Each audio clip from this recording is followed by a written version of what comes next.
Tonight, we're diving deep into the darkest unsolved fan theories in Pokémon. For those of you who've been joining us consistently, I want to thank you for being such an integral part of our channel. If you're falling asleep with us tonight, let me know in the comments how many nights in a row you've been here.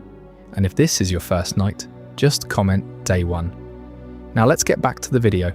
Close your eyes for a moment and think back to the first time you stepped into the tall grass of the Kanto region.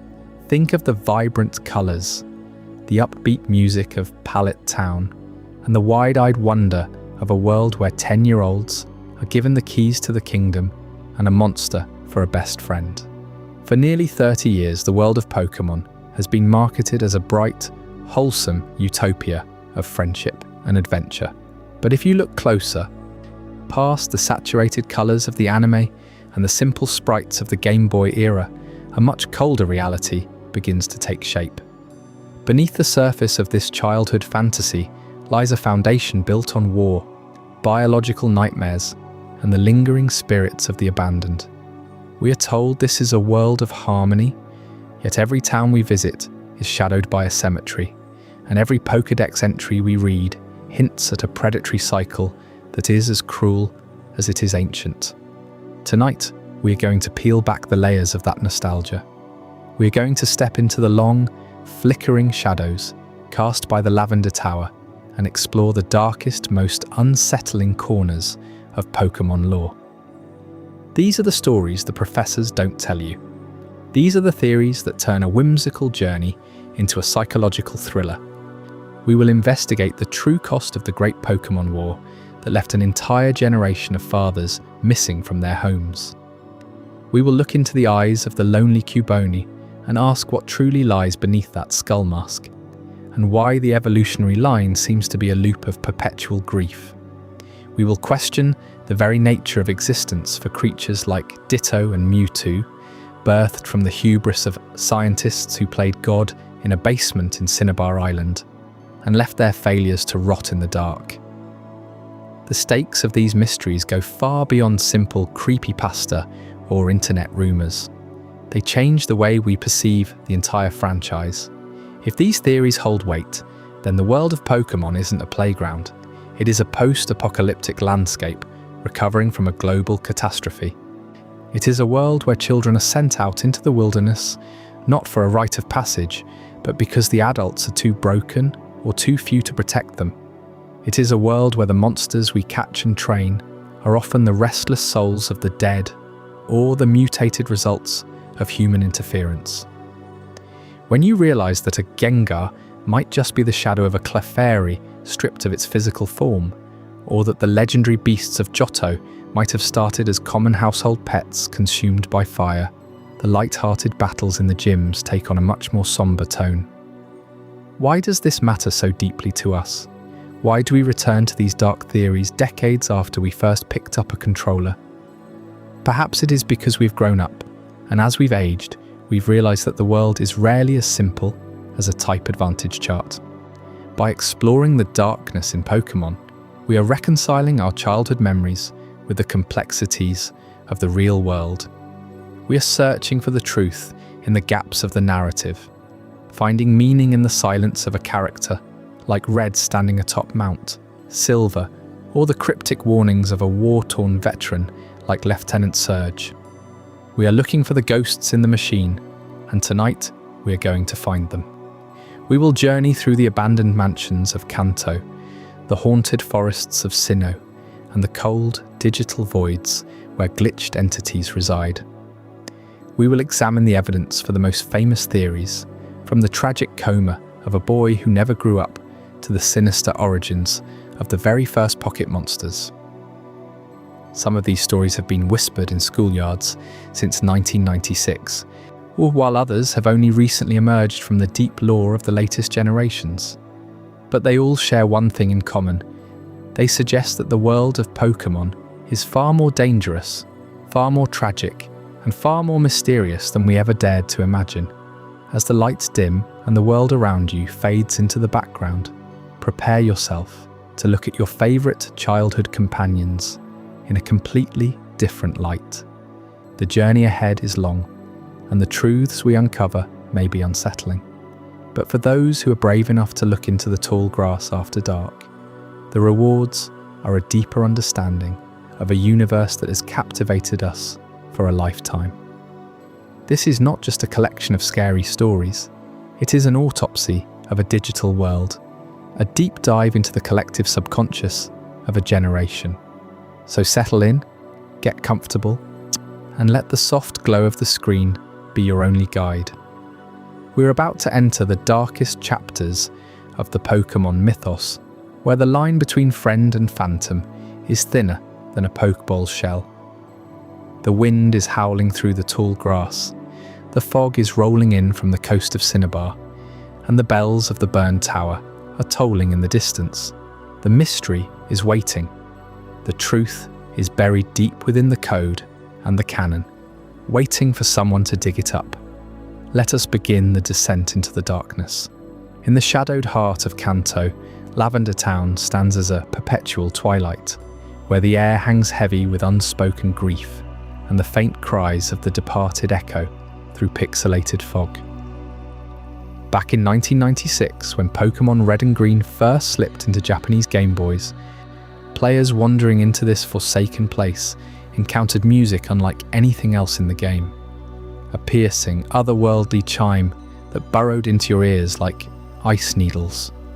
Those original tracks composed for the black and white screens of the era pulsed with frequencies too high for adult ears to fully grasp, yet they rattled something primal in children. High-pitched tones around 25 kHz danced just beyond human hearing, creating a subliminal hum that players later swore lingered long after powering off. Forums buzzed with stories from kids who felt dizzy spells creeping in, headaches blooming like storm clouds, even nausea twisting their stomachs as Cubone's lonely flute wailed over the graveyard mist. Reports trickled in from Tokyo playgrounds and Osaka bedrooms.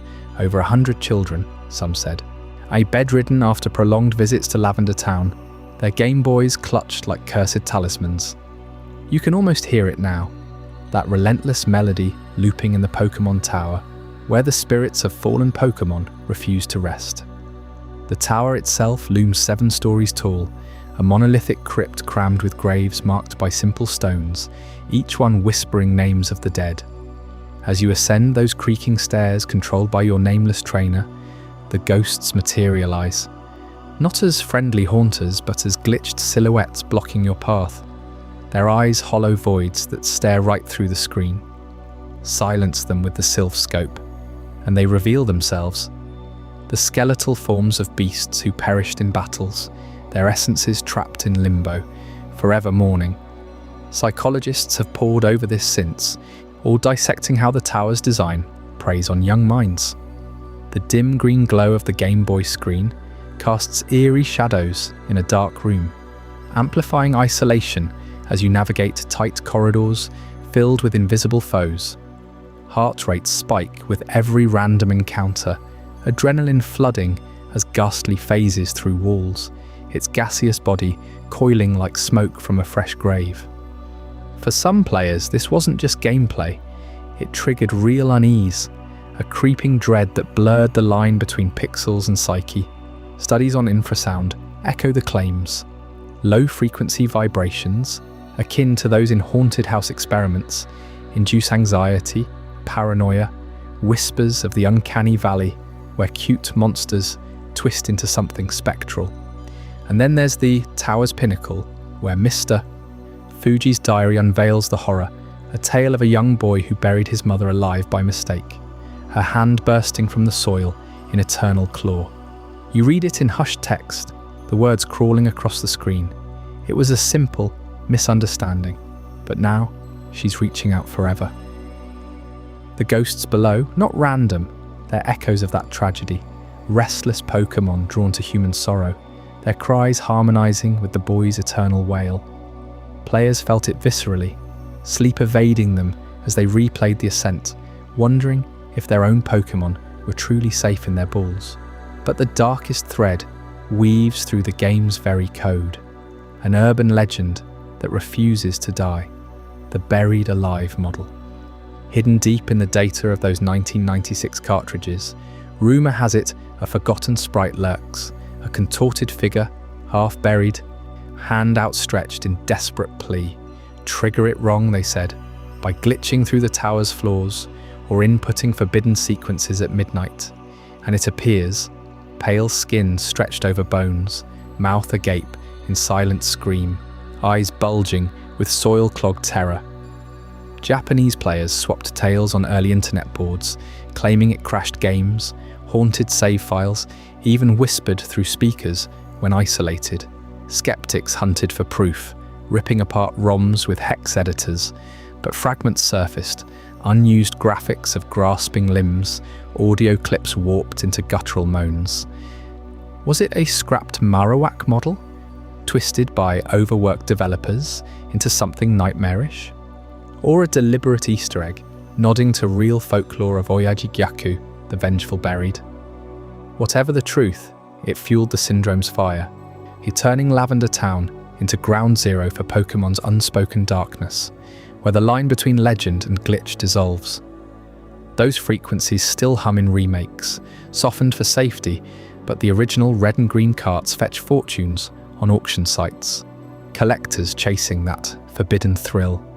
Parents confiscated consoles, Nintendo stayed silent, and the tower's ghosts endured, their psychological grip tightening with every playthrough. You step out into Lavender streets afterward, the music fading, but the chill lingers, a reminder that not all spirits cross over. What happens when those ghosts bleed into the machines themselves, possessing the code from within? That's the puzzle waiting in Chapter 2, The Ghost in the Machine, where the shadows grow even deeper. Those restless spirits of Lavender Tower weren't just eerie echoes in the static of those original 1996 Japanese cartridges. They lingered with purpose, drawn from the deepest wounds of Kanto's shadowed underbelly.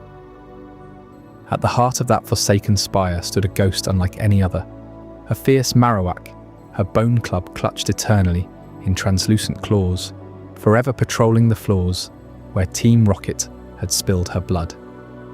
You climb those creaking stairs in the dead of night, the air thick with the scent of incense and decay, only to overhear the grunts boasting in the dim glow of their lanterns.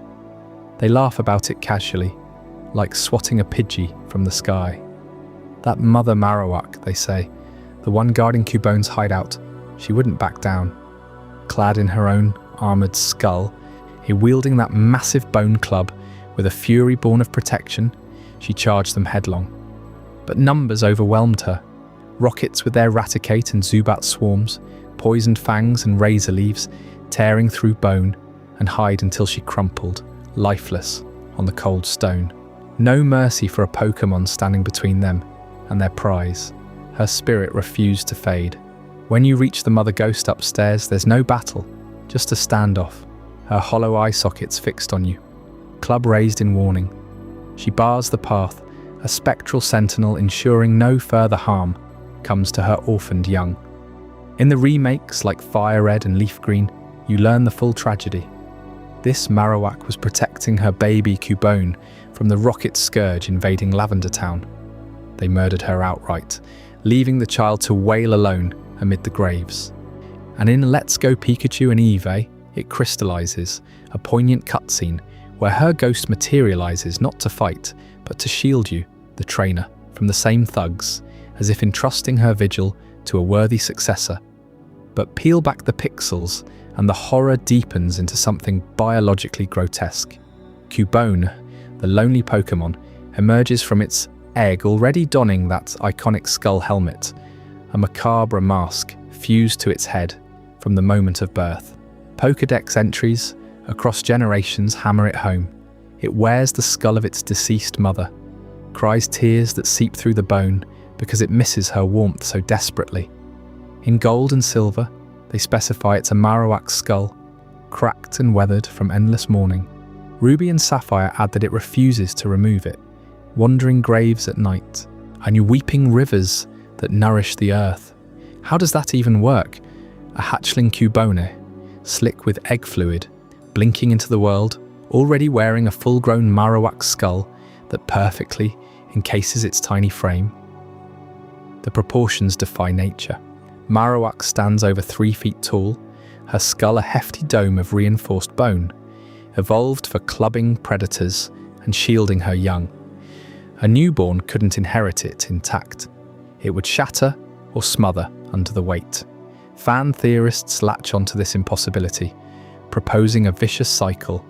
Each Cubone hatches normal, bonds with its Marowak mother, only for tragedy to strike, poachers, battles, or rockets, and the orphan claims the skull as a lifelong shroud, evolving into the next doomed parent. The lineage perpetuates through loss. Every skull a hand-me-down from the grave. Evolve a Cubone into Marowak, and the mask stays now her own face, battle-hardened and expressionless. She raises her own offspring, teaches it to thrive in isolation, until the day she falls, and the child slips into her remains. It's a closed loop of despair, etched into their very classification. Lonely Pokémon. Not just solitary by choice, but cursed by it. Sapphire notes, Cubone likes to travel alone, avoiding others because its long grief makes it reclusive. Emerald whispers it cries at night for its late mother, wandering skull-clad through the dark. Even in Legends Arceus, ancient Sinnoh records call it the orphan Pokémon, amplifying that eternal solitude. This generational trauma ripples outward. Imagine the first Cubone. Did it hatch under a living mother, only for some ancient cataclysm to claim her, birthing the tradition? Or were they always ghosts in the machine, coded with sorrow from the start? Game Freak leans into it deliberately. That Lavender Tower encounter isn't random. It's the player confronting the cycle firsthand, banishing the ghost, not through exorcism, but by defeating the rockets below, breaking the immediate chain. Yet the Pokédex never resolves the paradox. Does the skull grow with the Cubone, some eldritch fusion of flesh and bone? Or do they scavenge from wild Marowak graves, dooming themselves to repeat the loneliness? Trainers exploit it ruthlessly. You catch a Cubone, level it up under the moon's glow, watch it shed boyhood tears as it becomes Marowak, stronger but no less haunted. Its cries evolve too, from pitiful sobs to resounding booms that shatter eardrums, a weapon forged from pain. In the anime, I think that episode Orange Island's arc drives it home. A Cubone clings to its mask, devastated when it cracks, revealing the raw vulnerability beneath. Remove the skull, and it's just a defenseless child, eyes wide with forgotten terror. The Rockets knew this weakness intimately. They targeted Marowak precisely because motherhood made her fierce, but isolatable. No pack to back her, no allies in the tower's gloom, just one bone against a horde. Her demise echoes through every Cubone you encounter, a reminder that Kanto's brightest evolutions hide the darkest origins. And as you descend those blood-stained stairs, club in hand, the weight of that cycle settles on your shoulders. But the bloodshed in Kanto ran far deeper than one mother's fall. The ghosts of Lavender Tower are mere symptoms of a greater carnage, a war that reshaped the region in fire and fury. Up next, the Great Kanto bloodshed pulls back the curtain on Lieutenant Surge's scarred confessions and the vanished parents who never returned. While the ghost of Marowak lingers in that forsaken tower, forever separated from her child, Kanto's wounds feel even more profound when you notice something glaringly absent from every quiet street and every sun-dappled route. Where are the fathers? The grown men who should be tending farms in Viridian, haggling in Celadon markets, or watching their kids chase Pidgey through the grass. In this world you know so well, mothers hand over starter Pokémon with a smile and a vague promise of pride. Professors stand in for missing patriarchs, but the adult males? They're ghosts too, vanished into a silence the games never explain. Step into Vermilion City, that humming port town with its ships bobbing under a deceptively calm sky. The gym squats there like a bunker, fluorescent lights buzzing over sweat-stained mats. Lieutenant Surge waits inside, a mountain of a man in faded army fatigues, dog tags glinting under the harsh glow. His voice crackles through the speakers before you even cross the threshold, rough and unyielding, like gravel under tank treads. Call me Lieutenant Surge, the elite soldier of Vermilion City. He paces, eyes locked on you, sizing up this kid with a backpack and a dream. Then it hits, that line that chills the spine even on a pixelated screen. My Pokemon are the reason I survived that war. That war.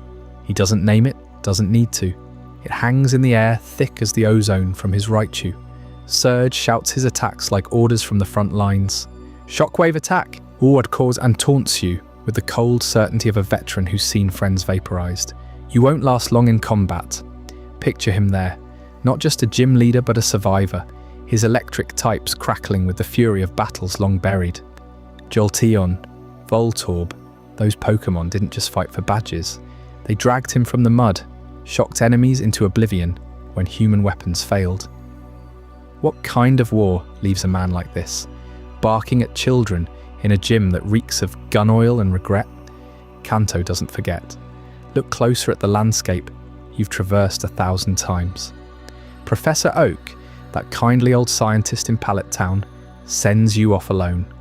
No dad to wave goodbye, no brother to spar with.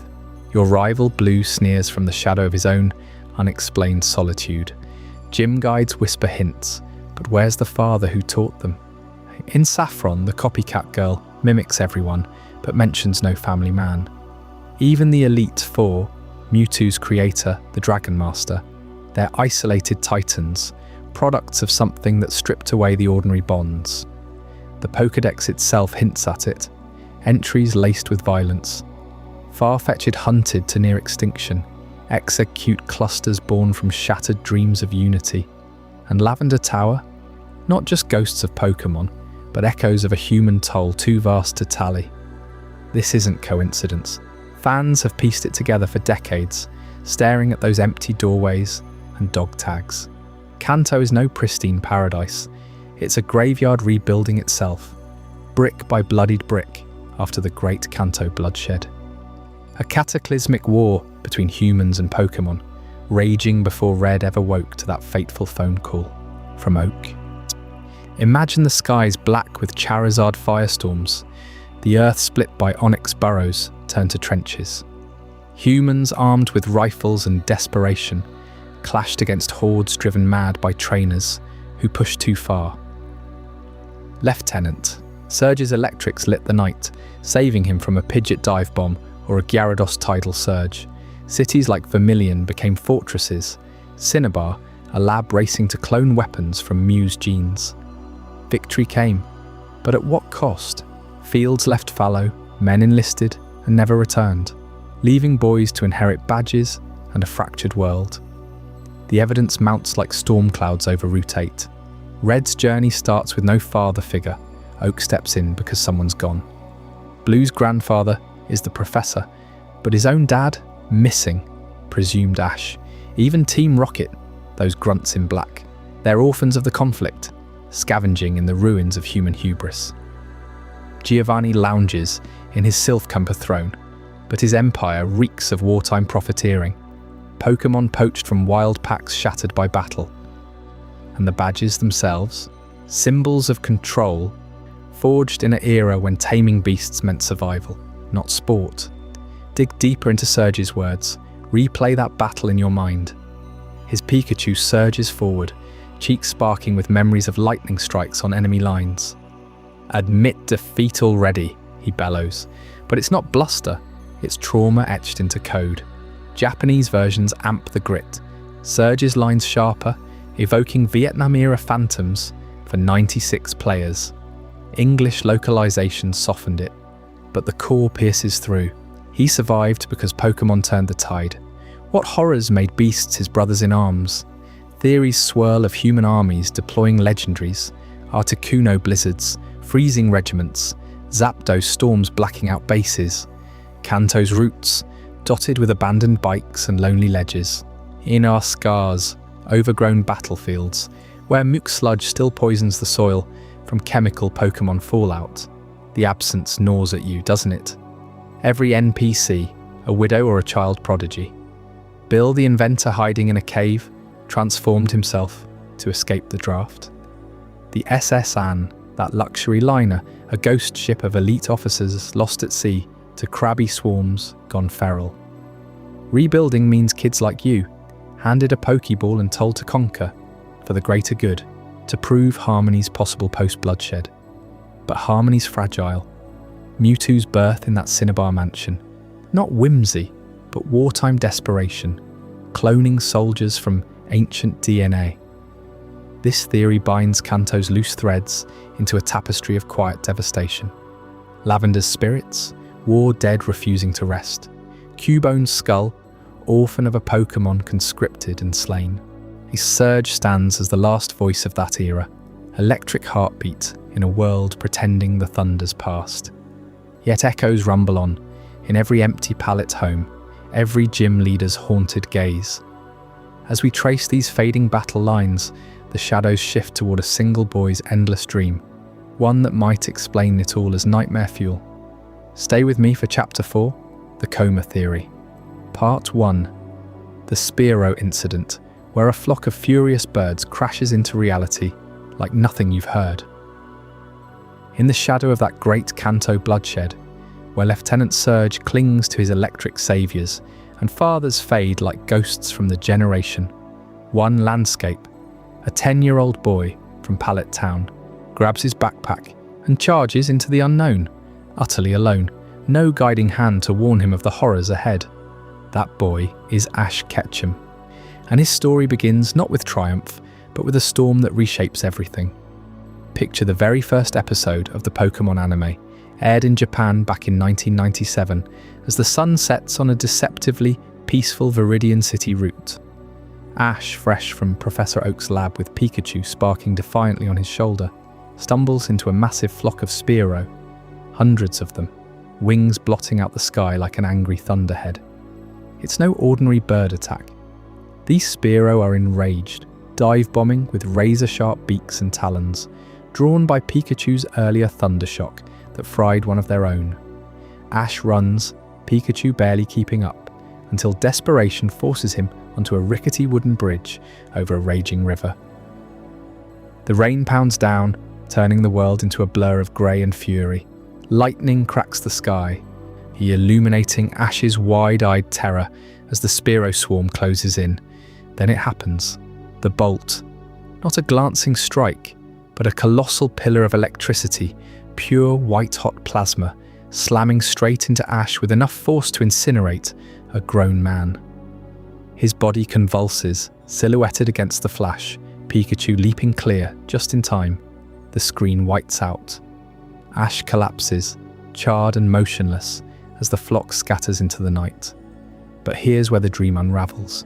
In real life, a strike like that, estimated at over 1 million volts from cloud to ground, stops the heart instantly, fries neural pathways, leaves the victim a smoking husk. Survival odds? Near zero, especially for a kid with no medical intervention for hours. Misty finds him at dawn, barely breathing, and hauls him to the Pokémon Center. No ambulance, no CPR, just a quick zap from Pikachu's cheeks to jumpstart his heart. He wakes up fine, scarf around his neck hiding any scars, ready to chase badges like nothing happened. Fans didn't miss it. This coma theory, born in the early 2000s on forums alive with Gen 1 speculation, posits the entire series as Ash's dying hallucination, his mind fracturing under that lightning's assault, trapping him in eternal youth to escape the pain. Why else does he never age? Over 25 years of real-world airtime, from Indigo League to Journeys wrapping in 2023, Ash stays frozen at 10. Same spiky black hair, same blue vest, same boundless energy. Decades of travel through Kanto, Johto, Hoenn, Sinnoh, Unova, Kalos, Alola, Gala, and beyond, facing legendaries that warp reality, yet his body defies biology. No puberty, no growth spurts, no weary lines from endless losses. Professor's age, Oak's hair greys, Ivy fades from the story, Companions cycle out. Brock pursues nursing, Misty returns to the gym, May becomes a coordinator, Dawn a top performer, each evolving while Ash loops back to square one every season. It's not lazy animation, it's deliberate stagnation, his subconscious scripting a perfect loop where he never has to confront adulthood's cruelties. The war surge survived, the absent fathers, the ghosts in Lavender Tower, and sealing that illusion, the Ho-Oh sighting, moments before the bolt in the episode's opening. As Ash bikes toward Viridian, a radiant rainbow phoenix arcs across the dawn sky, mythical guardian of eternal happiness. In Japanese lore, Ho appears only to the pure of heart, promising rebirth and unending joy. But in a coma-racked brain starved for hope, it's no omen. It's a manifestation, the last desperate grasp of a fading mind weaving its escape hatch. Ho doesn't return until the series finale, circling back as Ash finally claims the World Championship title, only for the dream to reset. He wins but never truly advances, no permanent home, no family beyond Pikachu, no closure on his absent dad, hinted at in games but erased here. Team Rocket blasts off endlessly, their incompetence a warped echo of hospital staff bumbling through care, interrupting his fantasy with motto chants and mecha explosions. Giovanni, their shadowy boss, watches from afar, a paternal figure who endangers rather than embraces, fueling the malice. Dig deeper into the pilot's anomalies. Ash's starter? Not Bulbasaur or Charmander from Oak's lineup, but a rejected Pikachu Oak calls very difficult to handle, foisted off because no one else claimed it. Symbolic of Ash himself. Unwanted, volatile, sparking chaos from the start. The bike crash with Misty, a recurring motif, mirroring the lightning as neural misfires. And Pallet Town, pristine, isolated, his mom Delia forever baking, a infantilizing anchor keeping him tethered to childhood. This theory threads through every arc. In Diamond and Pearl, Brock's medic dreams scream intervention to wake him. Horizons resets companions perpetually. Even Pokémon Sun and Moon, with its Dreamworld Ultra Space, blurs lines further. Ash's losses at leagues, safeguards preventing escape, win too big, and the illusion cracks. He's close so many times, Indigo top 16, Johto top 8, Kalos runner-up, always falling short, dooming himself to the road again. The unchanging face stares back across episodes, a silent scream amid the colour and cheers. What if that Spearow storm wasn't adventure's spark, but the end of Ash Ketchum as we knew him? A boy electrocuted, brain locked in limbo, chasing rainbows that lead nowhere, yet the coma hides deeper paradoxes, like the endless nurse joys stuffing every centre, their smiles masking something far more sinister. In our next chapter, The Coma Theory, Part 2, the Nurse Joy Paradox, will uncover why these pink-haired healers might be the very keys, or locks, to Ash's endless slumber, and what their uniformity reveals about his fractured reality. As that rainbow plumage of Ho-Oh fades into the recesses of Ash's fractured mind, clinging to the promise of eternal happiness, and you start to notice the cracks in this fabricated paradise. The world he wanders never evolves beyond its rigid patterns, recycling the same faces, the same voices, over and over, like echoes in a vast, empty hospital ward.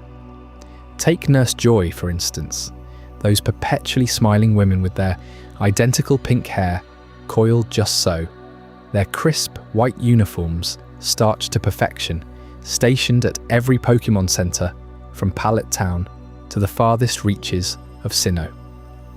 You encounter her in Viridian City after your first exhausted trek, her Chansey waddling behind with a healer's gentle sway, restoring your Pikachu's singed fur as if nothing truly harmful could ever stick. Then again in Cerulean, her voice lilting the exact same greetings, her eyes crinkling in that rehearsed warmth, patching up wounds from Misty's gym without a flicker of recognition for the boy who's supposedly been travelling for years. It's not mere design efficiency from the animators in 1997, pumping out episodes for a global audience? No. In the coma theory, these nurse joys embody the brain's desperate archetype for nurture, a looped subroutine firing in Ash's subconscious to simulate safety. Picture it, comatose in some Pallet Town ICU, monitors beeping faintly, real nurses rotating shifts, but blurring into one benevolent figure in his dream state cognition. Psychology backs this. Studies on persistent vegetative states show the mind conjures repetitive personas to fill voids, drawing from memory fragments. Joy isn't one woman, she's the collective caregiver, hard-coded to mend every setback, ensuring the fantasy never frays enough to jolt him awake, and those subtle variations, the occasional hat tilt or regional accent, mere embellishments like static on a dream feed, fooling the dreamer into believing in progression. But flip the script to Officer Jenny, her blue hair squared under that peaked cap, growlithy at her heels, radio crackling with urgent calls to maintain the dream's fragile law and order. She's in Saffron City blocking the magnet train's path, then speeding through Giotto on her motorbike, badge gleaming as she lectures on trainer responsibilities. Identical down to the last eyelash, every Jenny radio's headquarters with the same clipped efficiency, dispersing troublemakers before they disrupt the journey too severely. In Ash's coma, she represents the super ego enforcer, the mental sentinel patrolling the borders of his illusion. Freudian echoes here. The psyche imposes structure on chaos, recycling authority figures to suppress anarchic impulses that might shatter the sedation. You've seen it in episode after episode. Jenny arrives precisely when the plot demands containment, cuffing poachers or redirecting stampedes, her unchanging form a bulwark against the unravelling. Now layer in Team Rocket, that trio of relentless pests, Jessie with her dramatic hair flips, James clutching his rose like a lifeline, Meowth translating their schemes with streetwise Brooklyn snarl. They burst from mechs in every region, reciting that interminable motto under starry skies or midday sun: prepare for trouble and make it double. Blasting off again and again, only to parachute back unscathed. A net unfurling for Pikachu. Why do they persist, immune to true defeat? In the coma framework, they're the subconscious saboteurs, the nagging urge to awaken clawing through the dream's veneer. That bike accident left Ash teetering on the brink. His deeper mind deploys these nuisances as proxies for reality's intrusions. Doctors prodding, family pleading, the sterile beep of life support urging him to stir. Their incompetence, a softening filter, the brain's way of blunting the wake-up call into cartoonish farce lest the shock prove fatal. Feel the chill in how they evolve without changing. Jessie's contests in Hoenn, James's bottle cap obsessions, Meowth's fabricated backstory of speaking human, all surface ripples on an unchanging core. They capture Pikachu 100 times over, only for a thunderbolt to send them skyward in puffs of smoke, the cycle resetting flawlessly. No arrests by Jenny, no lasting harm from Joy's centres. The archetypes collude to sustain the loop. And here's the gut punch, the paradox that hollows out every triumph. Those gym badges pinned to Ash's vest, the league aspirations that dangle just out of reach, the Pokémon League plateaus where victory dissolves into next time. Each badge, each evolution, witnessed under stadium lights, every heartfelt team huddle, fabrications spun by the sedated mind to mimic growth, dopamine hits administered like hospital sedatives. Win the Indigo League, it crumbles into a new region, new rivals, eternal 10-year-old stasis.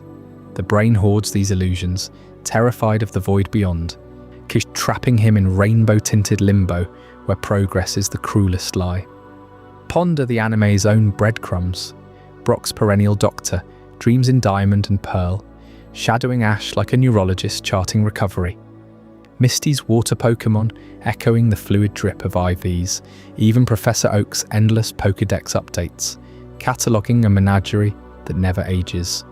The coma doesn't just persist, it perfects itself, archetypes interlocking in a web of denial. Yet cracks persist, those fleeting moments when Team Rocket's balloon deflates too realistically, or Joy's smile falters mid-sentence, hints of the real world bleeding through. As these patterns tighten their grip, drawing us deeper into the ethical quagmire of Pokemon's origins, we'll uncover the sinister experiments lurking in the shadows of Cinnabar's ruins. Next, in the Mewtwo Project, Ethics of the Mansion, the true horror of human ambition awaits, where one man's grief birthed a god bent on vengeance, while the endless cycle of Nurse Joys and Officer Jennies loops in that fragile dreamscape, pulling you deeper into denial, a far more tangible nightmare brews on the fiery shores of Cinnabar Island.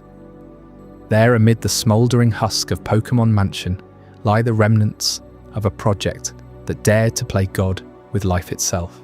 You arrive on that volcanic isle, the air thick with sulphur and ash, the ground still warm beneath your feet from eruptions long past. The mansion looms ahead, a labyrinth of charred beams and collapsed walls, its once grand halls now a graveyard of scientific ambition.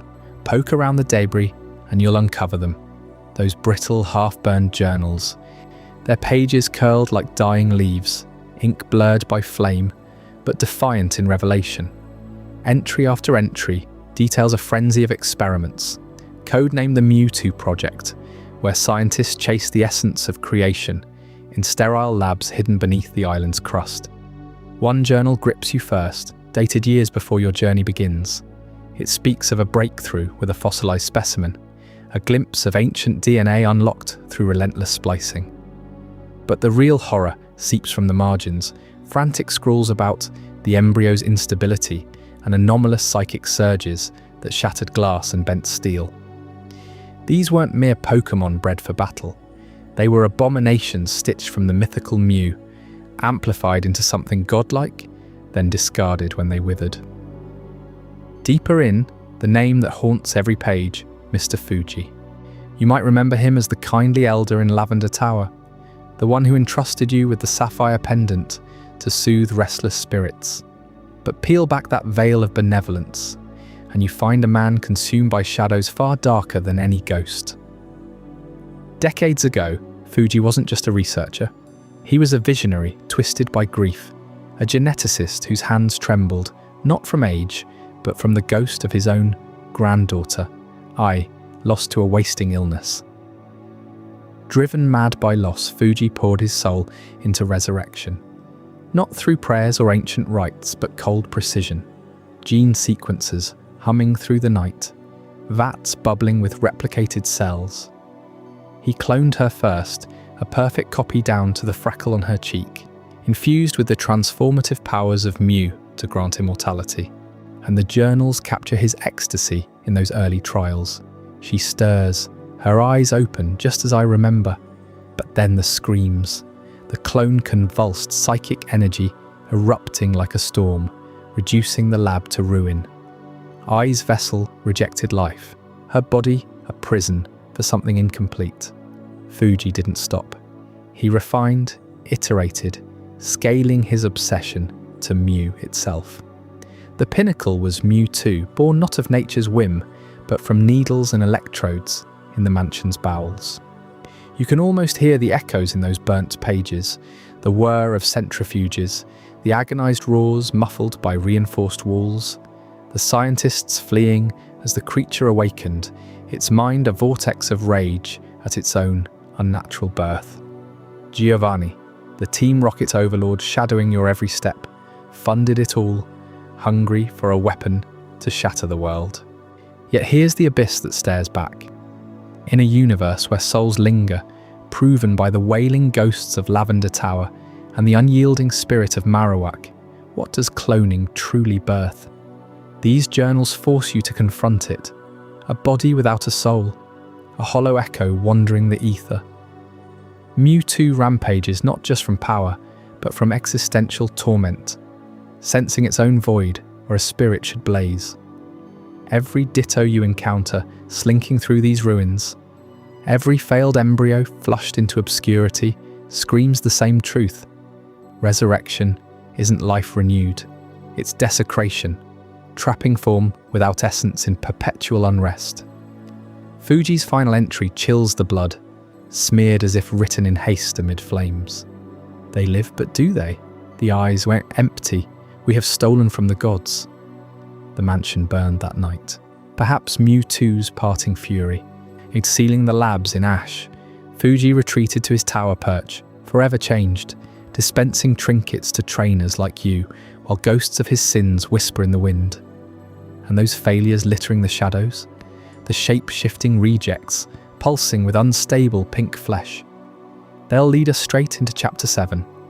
Ditto, the failed prototypes, where the mansion's darkest rejects reveal an even grimmer assembly line of aborted dreams.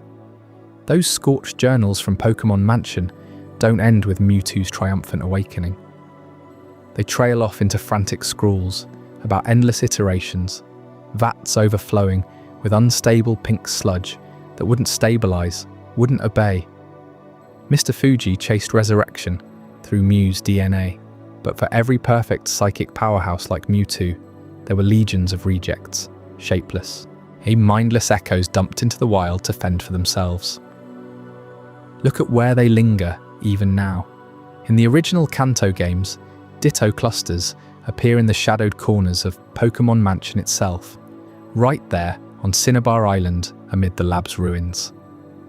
Venture deeper into Cerulean Cave, that labyrinthine unknown dungeon guarding Mew's elusive lair, and you'll find them teeming in the darkness.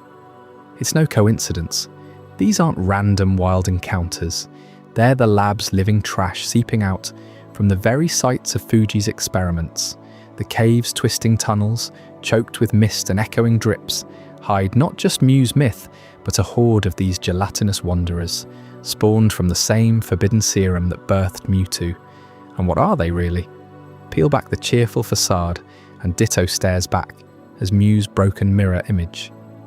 Mew, the ancestor of all Pokémon, shimmers in that same rosy pink hue, a soft, translucent bubblegum shade that catches the light like forbidden candy. Ditto, identical palette down to the cream underbelly, and those vacant black eyes but warped, mottled, like pink flesh left too long in a petri dish. Mew glides with playful grace, a mythical sprite. Ditto flops and oozes, a parody of life, dragging itself across cave floors.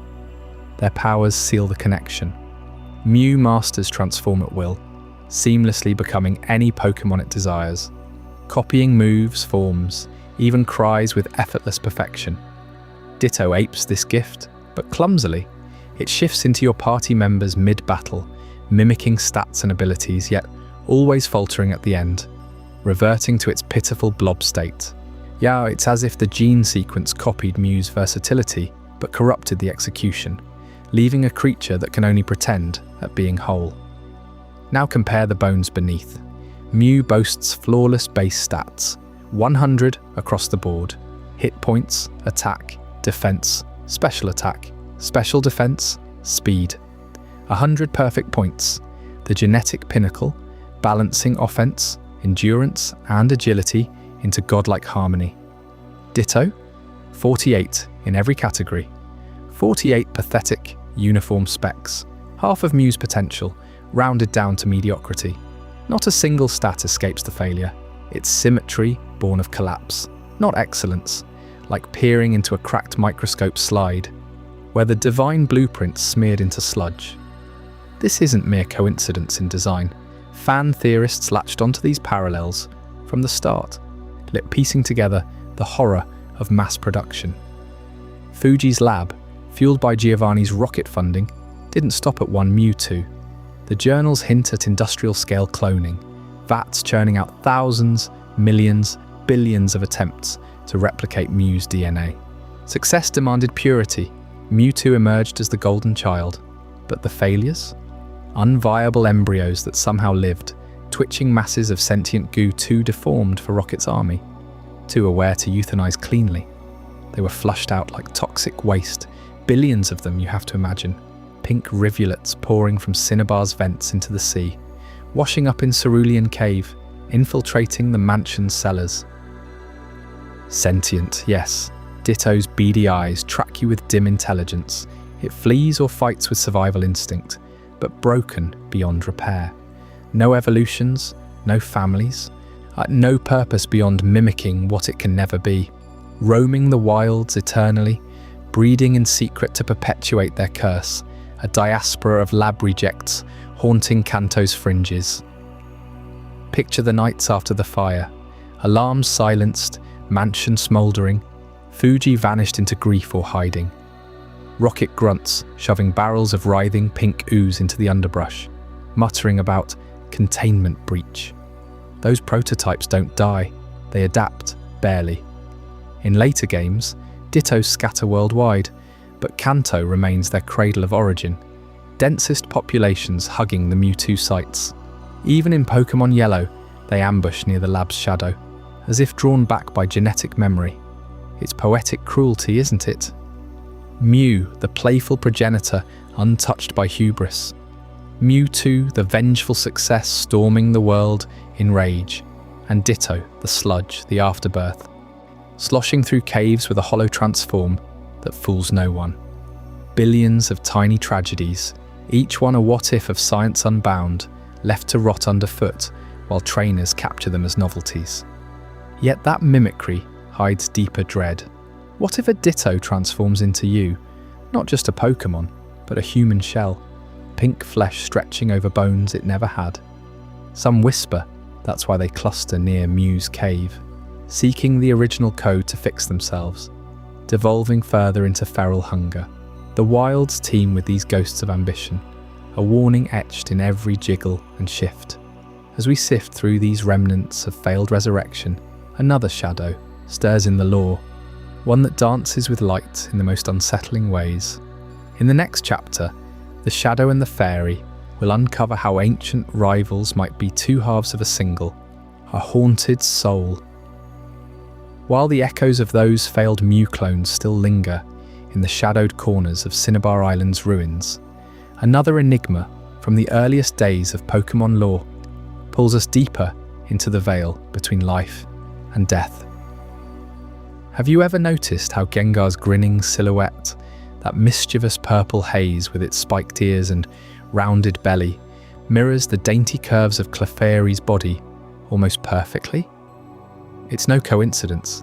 Fans have pored over the sprites since the 1996 originals, tracing the outlines side by side, and the resemblance hits, like a chilling revelation under moonlight. Picture the Clefairy from those first Kanto nights, perched on Mount Moon's craters, its stubby arms outstretched, belly plump and inviting, ears flopping just so. Now overlay Gengar's form, and the match is uncanny. The same rounded head, the identical taper at the hips, even the way those arms curve inward like forgotten hugs. Generation 1's pixel art wasn't random. Artists layered these shapes deliberately, or so the theory goes, hinting at a bond forged in tragedy. Clefairy, the whimsical fairy drawn to human trinkets and moonlit dances, carries within its frame the ghost of what it once was, or what haunts it still. This isn't just visual poetry.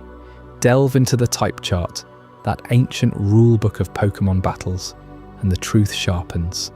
Ghost-type moves slide harmlessly through normal types, like Clefairy, unable to land a single blow. Why? Not some arbitrary game balance, but a profound curse, a spirit forever barred from touching its former self. Gengar, the ultimate evolution of the ghastly line, bephases through walls and souls, yet against a normal type, it's powerless, trapped in limbo, clawing at the flesh it once wore. Clefairy, now pure and untouched, dances on oblivious, while its shadow rages in vain. Imagine a lone Clefairy, abandoned in the quiet wilds of Kanto, far from the moon's glow and human friends. Loneliness creeps in, slow and suffocating, until death claims it. Not in battle, but in silent despair. What rises isn't gone, it twists into ghastly, a gaseous wisp born from unresolved grief, evolving through Haunter's limbo into Gengar's vengeful form. This shadow clings parasitically, a dark reflection doomed to trail its living counterpart. Clefairy evolves under the moon's kiss, basking in fleeting joy, but Gengar lurks eternally, feeding on the fear it can never escape. Pokédex entries whisper it, Clefairy's love for rhythm and lights, Gengar's joy in scaring the isolated, two sides of isolation's coin. Fans trace this back to Lavender Tower's ghosts, those spectral Marowak and restless spirits from the game's haunted core.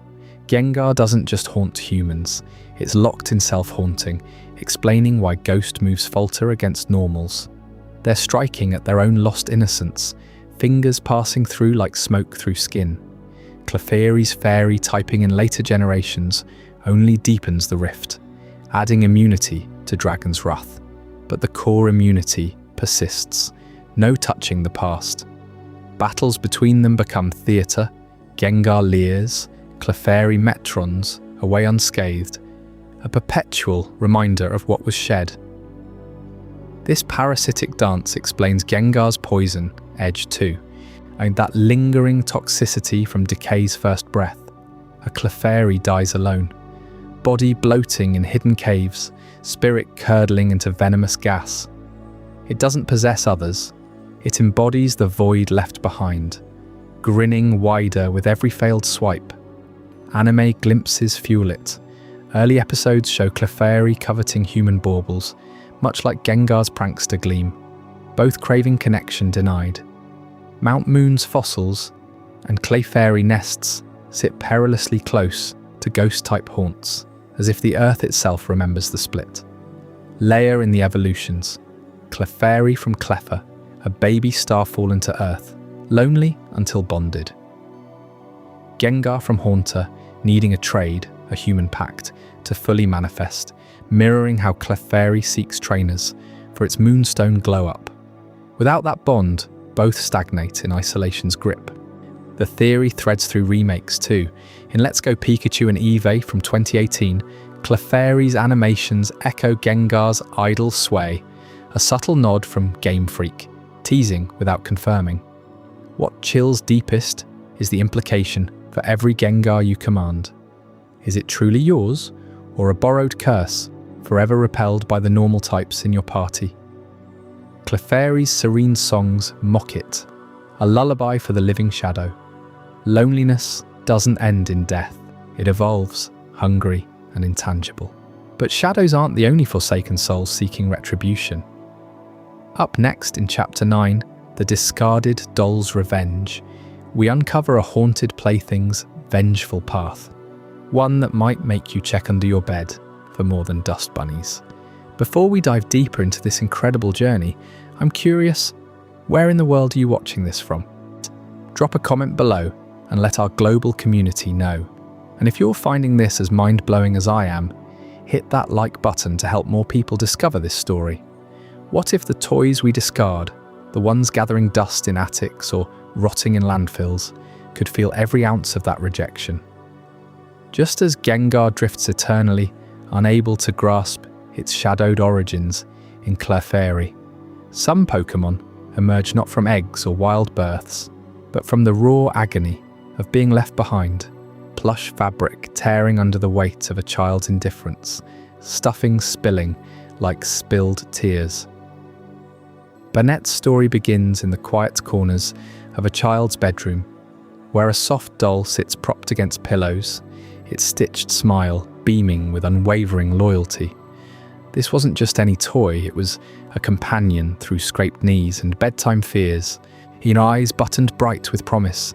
Day after day, it absorbed whispers of secrets, muffled sobs during thunderstorms, the warmth of tiny arms clutching it close.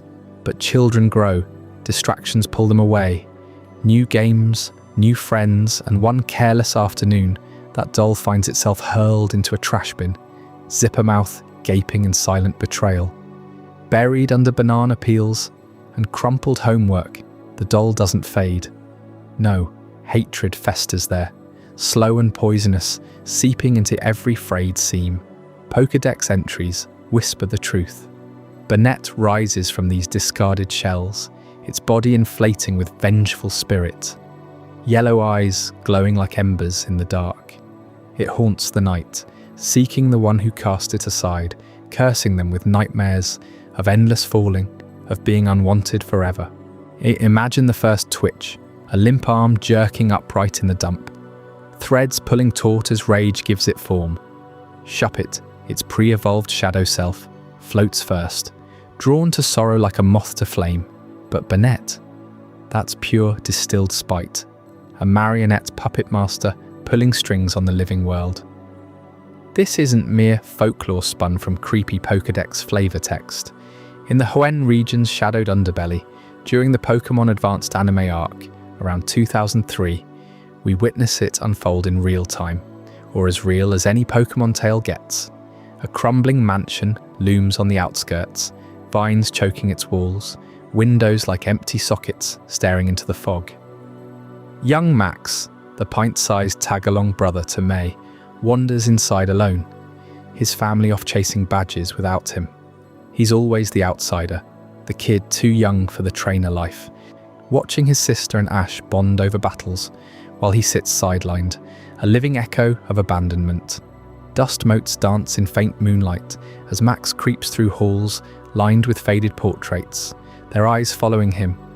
Then a flicker, a ghostly Shuppet materializes, its zipper grin splitting wide, drawn not by chance but by the boy's radiating loneliness. Max freezes, heart pounding, but instead of fleeing, he talks to it. They play, shadows stretching long across creaking floorboards, the Shuppet nuzzling close, like that long-lost doll from his own unspoken fears. Max confides his aches, the family whirlwind leaving him behind, the sting of being the useless little brother. Shuppet listens, absorbs it all, its form pulsing with mirrored pain. Hours blur into a fragile bond, but dawn breaks, and Max must leave. He promises to return, but deep down, they both know, the mansion's curse, the pull of the road. As he steps out, Shuppet trails desperate, until a surge of dark energy erupts. Evolution cracks the air like thunder, fabric ripping, body bloating into Bannett's hulking, vengeful shape. Its eyes lock on Max's retreating back, hatred boiling not just from its own past, but amplified by his fresh rejection. Fans latched onto this instantly. Did Max, in his childish thoughtlessness, doom this spirit to eternal revenge? Or worse, does it mirror his soul, a boy on the cusp of becoming his own haunted puppet? Resentment twisting him if the world keeps overlooking him. Peel back the layers, and Bennett embodies a chilling truth woven through Pokemon's ghost line. Inanimate objects awakening through human neglect. Irish Shuppet drifts to places of quiet despair, abandoned houses, wilted gardens, feeding on the emotional residue left behind. But give it a spark of personal betrayal, like that trash-heaped doll or Max's fleeting friendship, and it ignites. Think of the implications. Every forgotten teddy bear in your closet, every doll cracked in the basement, could negative vibes, the unspoken grudges of owners long grown up, birth these vengeful ghosts? Pokédex hints at it relentlessly. Bennett slips into homes at night, stuffing shadows with malice, its curse so potent it drains life from the careless. In that Hoenn mansion, the air hung thick with mildew and regret, floorboards groaning under invisible weight. Max's laughter echoed hollow at first, then warmed as Shuppet mirrored his gestures, a zipper mouth mimicking smiles it never truly felt. Back once, eyes wide, sensing the shift, back once, eyes wide, sensing the shift from friend to fiend. Did he feel the chill of recognition, that his own sidelined heart could curdle the same way? This theory grips because it blurs the line between plaything and predator. Bennett doesn't just haunt, it reclaims agency through spite, a discarded doll flipping the script on abandonment. Fans pore over anime frames frozen mid-evolution, spotting the rage in those glowing slits, debating if Max ever crossed paths with his creation again. The mansion's ruins still stand in Hoenn's lore, a beacon for lost Shuppets, waiting for the next overlooked soul to stoke their fire.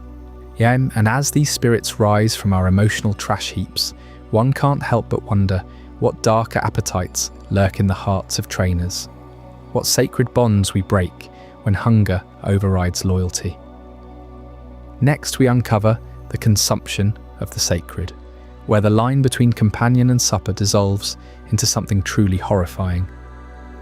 What happens when a child's discarded toy rises in vengeful fury, cursing its former owner from the shadows of an abandoned home mansion? You might think that's the deepest cut humanity inflicts on these creatures we call partners. But peel back the cheerful facade of Pokémon battles and badges, and you'll find something far more primal, far more visceral, a world where humans don't just train or abandon Pokémon, we devour them. Turn to the Pokédex itself, that encyclopedic Bible of the Pokémon universe. Hate and the evidence stares back unblinking. Take Farfetch'd, that humble duck Pokémon wandering Kanto's wilds, with a leek clutched in its wing like a badge of futile pride. Its entry doesn't mince words, prized as a delicacy by connoisseurs, served up roasted or stewed, the rarer the better. Hunters track these elusive birds through misty routes, not to capture, but to carve them into platters. And yet, trainers raise them up in gyms, command them to slash and fly in the heat of competition, all while knowing one wrong move could end with it sizzling on a spit. How do you look a Pokémon in the eye after that? Or consider Miltank, the maternal powerhouse of Johto Farms. Her udders swollen with milk that's bottled and sold in every Pokemart, from New Barktown to the Indigo Plateau. That creamy nectar fuels trainers on long journeys and mixed into moo-moos for quick recovery. But the Pokédex whispers darker truths. Miltank milk isn't just refreshment, it's harvested relentlessly, sometimes to the point of exhaustion. In the games, you milk her yourself, at the daycare, squeezing out every drop for profit.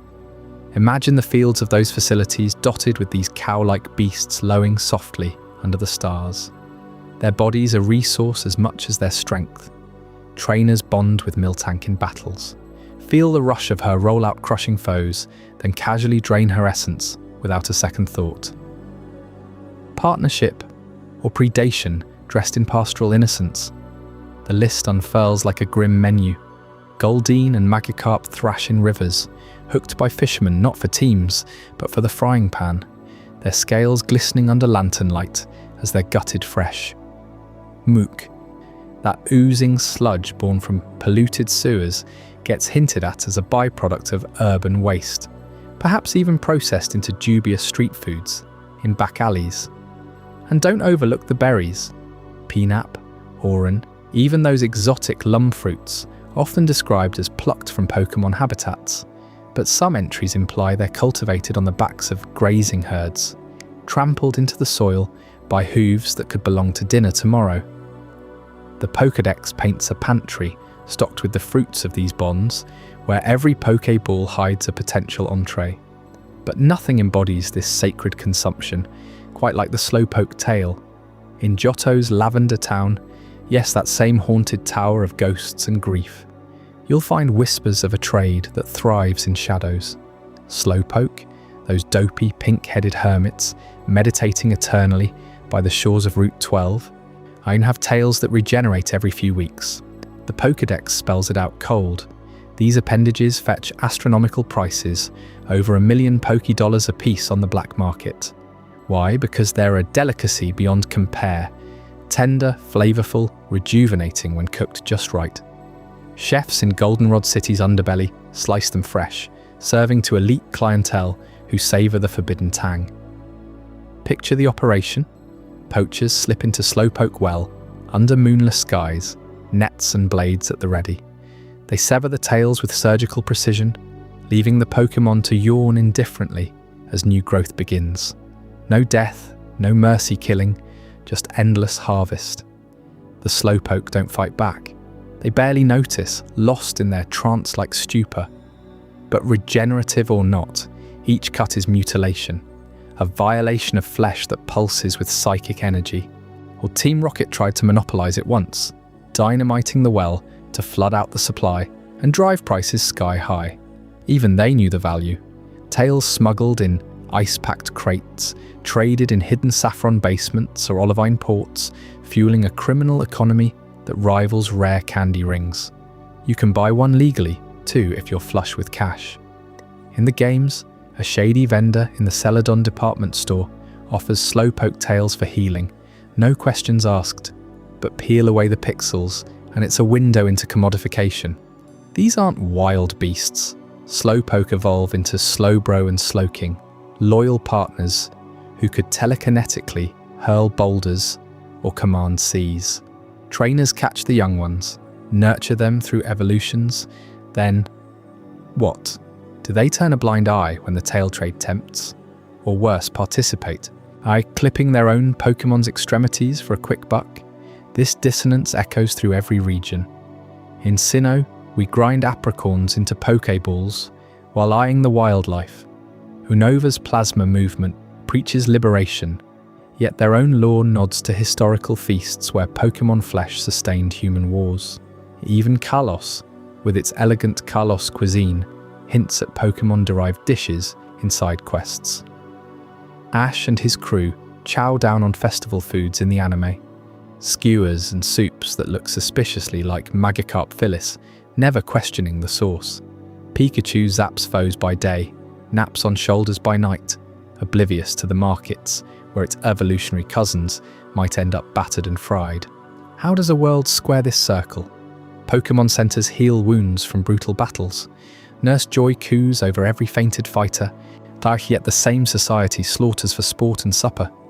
Gym leaders like Lieutenant Surge bark about wartime survival through Pokemon power. But what powered those armies? Rations of roasted combuskin? Stocks of Chansey eggs? The moral rot festers? We call them friends, family even, etch their faces on badges and balls, then carve them up when convenient. It's the ultimate betrayal, sanctified by tradition. A Slowpoke meditates through the pain. Farfetch'd flies on with its leek shield. Miltank moos for her calves. But the trust erodes, drop by psychic drop. And as we linger on these half-eaten bonds, severed tails twitching in dark stalls, a deeper vanishing act pulls at the edges of the lore. What became of those protagonists who chased legends, only to fade from the records? In our next chapter, The Mystery of the Missing Protagonist, we'll chase those ghosts through Unova's shadows and beyond, unearthing fates too grim to badge. While we've uncovered the grim trade in Slowpoke tails, severed and sold on black markets as delicacies, the true horror in Unova runs deeper, turning not just on Pokemon, but on the very champions who dare to stand against tyranny. You remember the thrill of Pokemon Black and White, stepping into the shoes of Hilbert or Hilda, that wide-eyed trainer from Lavender Town, ready to unravel Team Plasma's web of deception.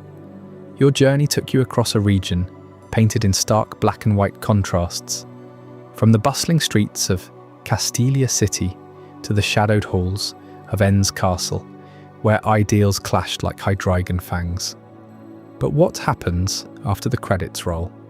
2 years pass in the world of Black 2 and White 2, and the hero, the one who toppled En's fragile kingship and exposed Getsy's as the puppeteer behind Plasma's liberation facade, vanishes without a trace. No farewell tour through the Pokemon League, no victory lap in Aspertia City. Looker, that trench-coated Interpol agent, whispers it outright during his side quest. The hero of ideals or legends is missing. Hilbert or Hilda gone. Their mother in Nuvema still waits by the window, staring at the empty road, while the world moves on as if they never existed. Picture the ruins of En's Castle now crumbling on that jagged cliffside overlooking Route 13. You can trek there in Black 2 and White 2, boots crunching over shattered stone and twisted metal beams, overgrown with thorny vines that snag at your sleeves like accusing fingers. The air hangs heavy and silent except for the distant crash of waves against the rocks below. No Pokemon roam these halls anymore, no Zekrom or Reshiram echoes, no frenzied plasma grunts barking orders. Just emptiness, a void where battles once raged. You sift through debris, finding faded plasma insignias and rusted Pokeballs, but nothing personal. No trainer ID, no scarf from Lavender Town, no trace of the one who stormed these walls and brought it all down. Getsis, Harmonia, Gropius, that emerald-eyed monstrosity with his serpentine staff and half-masked face, he was the architect of it all. In black and white, he preaches freedom for Pokémon, while chaining N to his throne, moulding the Boy King into a vessel for his conquest. You confront him atop the castle, his Hydreigon unleashing chaos, eyes glowing with unnatural fury. Defeated, he flees into the shadows, his snarling curses about your interference. But by black 2 and white 2, something's fractured inside him. Captured briefly in Giant Chasm, he rants like a man unhinged, his voice cracking over the PA system in Lavender Town. Fools, all of you! His plans splinter into the Seven Sages' shadows, Colress tinkering with tech gone wrong, but Getsis himself, a spectre of rage, more animal than man. Fans have pieced it together in whispers across forums and theory threads. Getsis didn't just escape, he eliminated the threat. Hilbert or Hilda, fresh from victory, perhaps lingering too long in Unova to tie up loose ends. Getsis, cornered and vengeful, strikes in the aftermath. A quiet ambush in the castle ruins, maybe, under cover of night. His seismitoad crushing bones, Cophagregus swallowing evidence whole, or no body surfaces because Getsis is meticulous, a master of misdirection. He drags the remains into the twisting caves beneath the castle, or feeds them to the wild Pokémon prowling the abundant shrine. The lack of a corpse fuels it all, the perfect crime in a world where Pokémon can pulverize steel. Dive deeper into Getsis's madness, and it unravels like a poorly stitched bonnet. Born into nobility, or so the lore hints, he rose through Plasma's ranks by sheer cruelty, sacrificing pawns without remorse. N was his crowning achievement, raised in isolation with nothing but Pokémon for company, twisted into believing humans unworthy. When you shatter that illusion, freeing Zekrom or Reshiram to the hero's side, Getsis cracks. His monologues grow feverish. In the second games, he hallucinates betrayal everywhere, even from his own shadow. Theories posit a pre-existing fracture. Perhaps his eye patch hides more than disfigurement, a mark from some earlier failure, like a botched ritual with Kyurem. Return to those ruins yourself, and feel the chill seep in. Wind whistles through fractured battlements, carrying faint echoes of Getsis's laughter. Or was it N's flute? The platform where truths were revealed now sags under moss. And if you listen close on a quiet night, some swear they hear footsteps, faint, retreating. No official word from Game Freak. Hilbert and Hilda simply fade into legend. Their Pokémon scattered or retired, but the absence screams murder. Why else seal off the castle, let it rot as a gravestone? Getsis's escape route through the P2 laboratory tunnels, lined with failed experiments. Did he stash a body there, among the humming servers? Unova's lore thrives on these voids. The protagonist's disappearance mirrors N's own isolation, a cycle of vanished saviours. Alder, the former champion, wanders broken after his own losses, but at least he's alive, haunted by Driftvale's shadows. Hilbert or Hilda, erased. Getsis's final stand in the Pokémon World Tournament feels like a death rattle, his composure shattered, spitting vitriol at Colress for every slight. If he slew the champion, it was personal, a kingmaker dethroned by a child, lashing out in the dark. The theory grips because it fits the puzzle pieces too neatly. Plasma's remnants scatter, but Getsis obsesses over revenge, his sanity eroding like the castle walls. No body means no closure, just endless what-ifs. Did Hilda's Samurott sense the trap, roaring too late? Hilbert's Embor charging into shadows?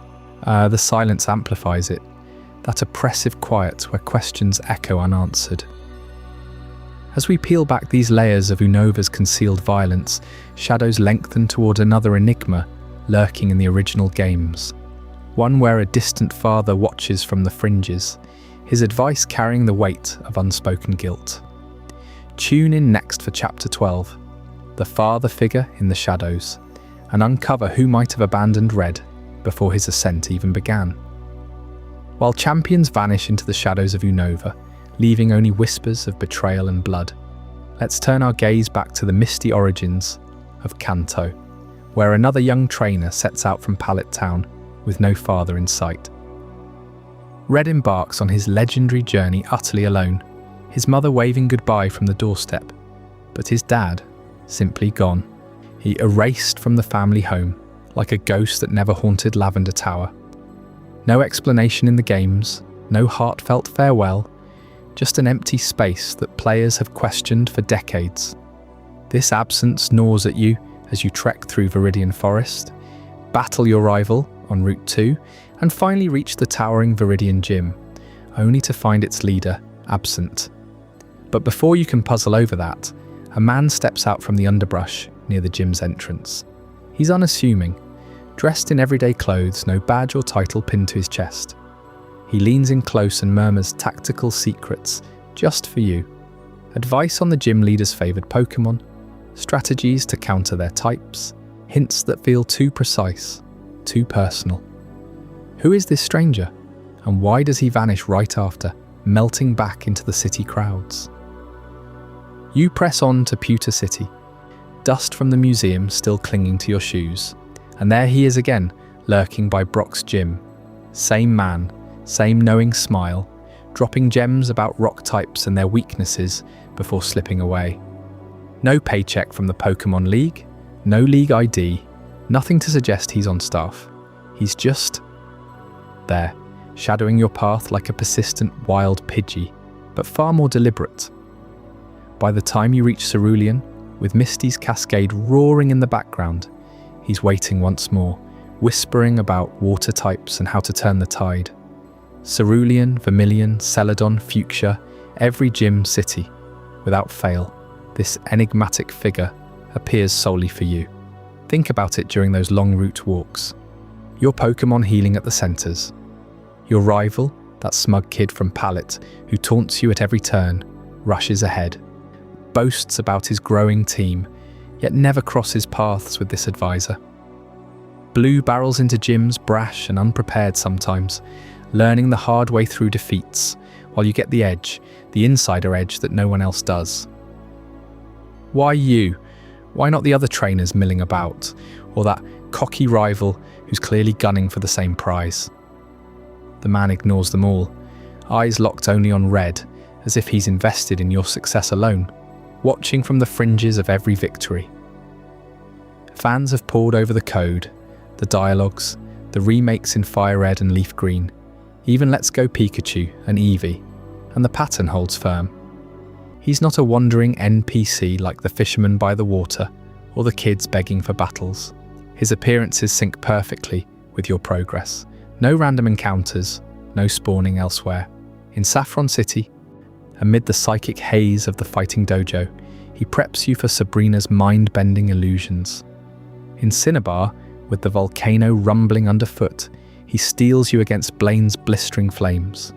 And finally, in the heart of the Indigo Plateau, before the Elite Four Gauntlet, there he stands one last time, his words carrying the weight of someone who's seen battles you haven't yet dreamed of. This isn't random kindness from a Pokémon enthusiast. Dig deeper into the lore, and a chilling theory emerges from the fog of Kanto's unspoken tragedies. What if this Jim Hints guy isn't a stranger at all? What if he's Red's father, condemned to watch from the shadows, too consumed by shame to step into the light? Picture the timeline, Red's mom, alone in Pallet Town, raising a son amid whispers of a war-torn world.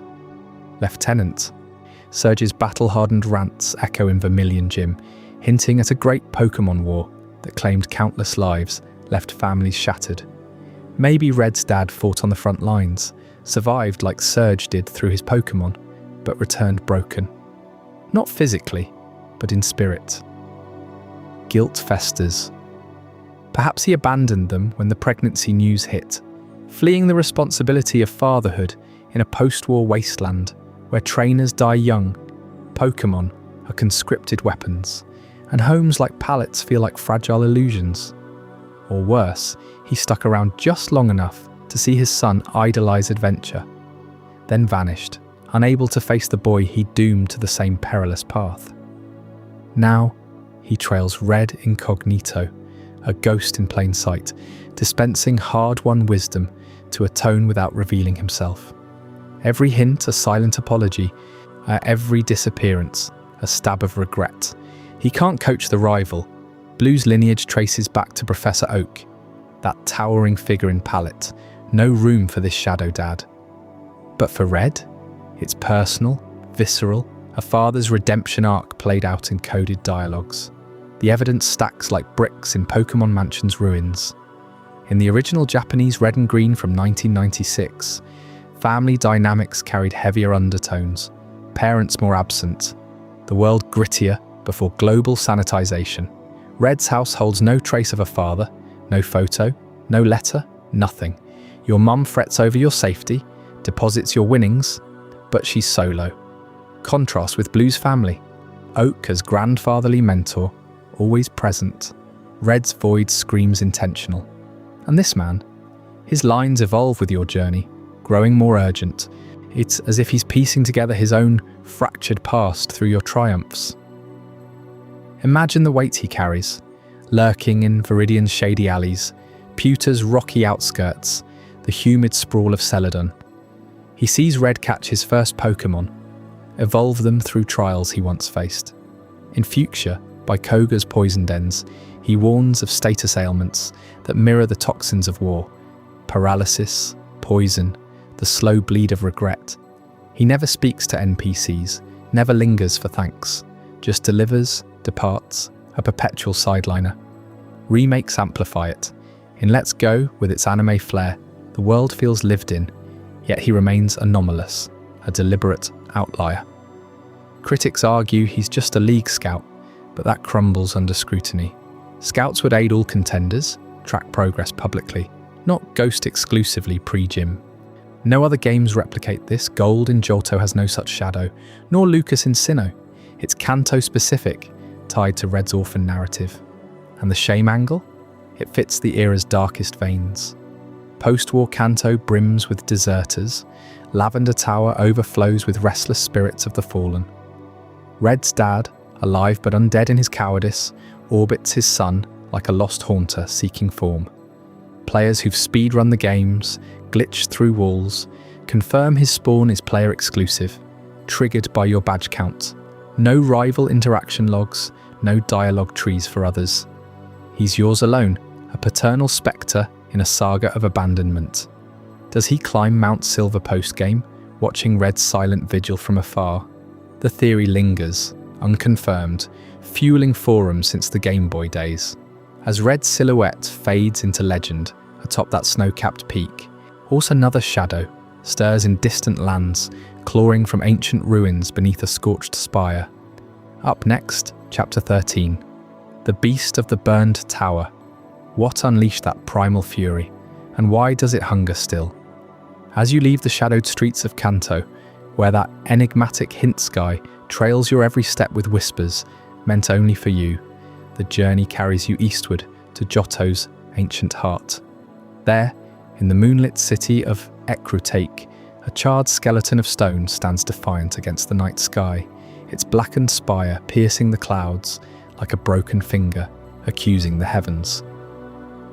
This is the Burned Tower, a place where fire didn't just destroy, but birthed legends wrapped in tragedy. Long before trainers wandered its ruins, Ecruteak thrived as a beacon of harmony between humans and Pokémon. Dance theatres echoed with rhythmic steps. Botia. The bell tower soared, pure and golden nearby, home to the rainbow Pokémon, Ho-Oh. But hubris crept in, subtle as smoke under a door. One fateful night, flames erupted from within the tower's base, devouring wood and stone in a roaring inferno that lit the horizon for miles.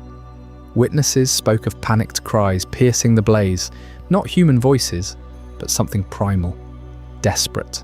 3 Pokémon, unnamed in the tales passed down through generations, perished in those merciless flames, their bodies reduced to ash amid the collapsing timbers. The fire's origin remains a whisper on the wind. Some say a careless lantern, others a vengeful spark from neglected spirits. What lingers clearest is the aftermath. Ho-Oh, guardian of the skies, descended in fury, its rainbow wings casting judgment on the foolish mortals below. In its rage, it abandoned the bell tower, leaving Ecruteak cursed with unrest.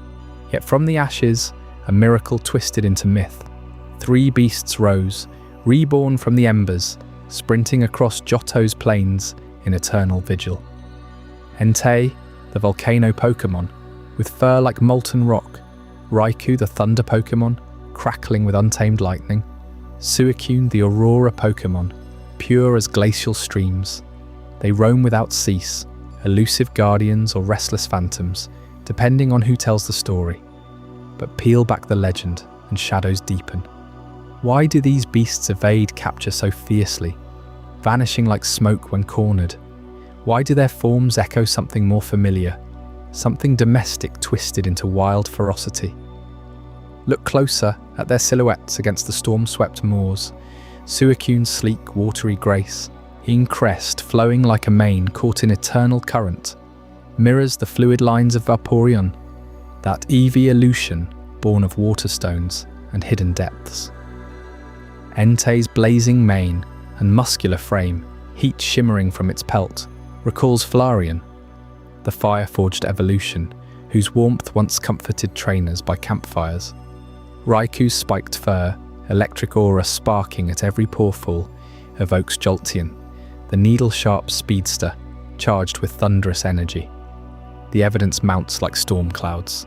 Each trio shares elemental mastery, water, fire, electric, perfectly aligned. Their bodies, elongated and powerful, shed the compact cuteness of Eevee's line for something primal, as if evolution accelerated in agony. In the games, you climb the burned tower's precarious floors, wind howling through cracked walls, embers still glowing faintly in the rubble. At the summit, the trio appears not as saviors, but as spectral challengers, eyes burning with otherworldly purpose before they flee into the night. No Pokédex entry names their origins, only hints at resurrection from ruin. The legend keeps them unnamed, 3 beasts without pasts, but fans see the truth.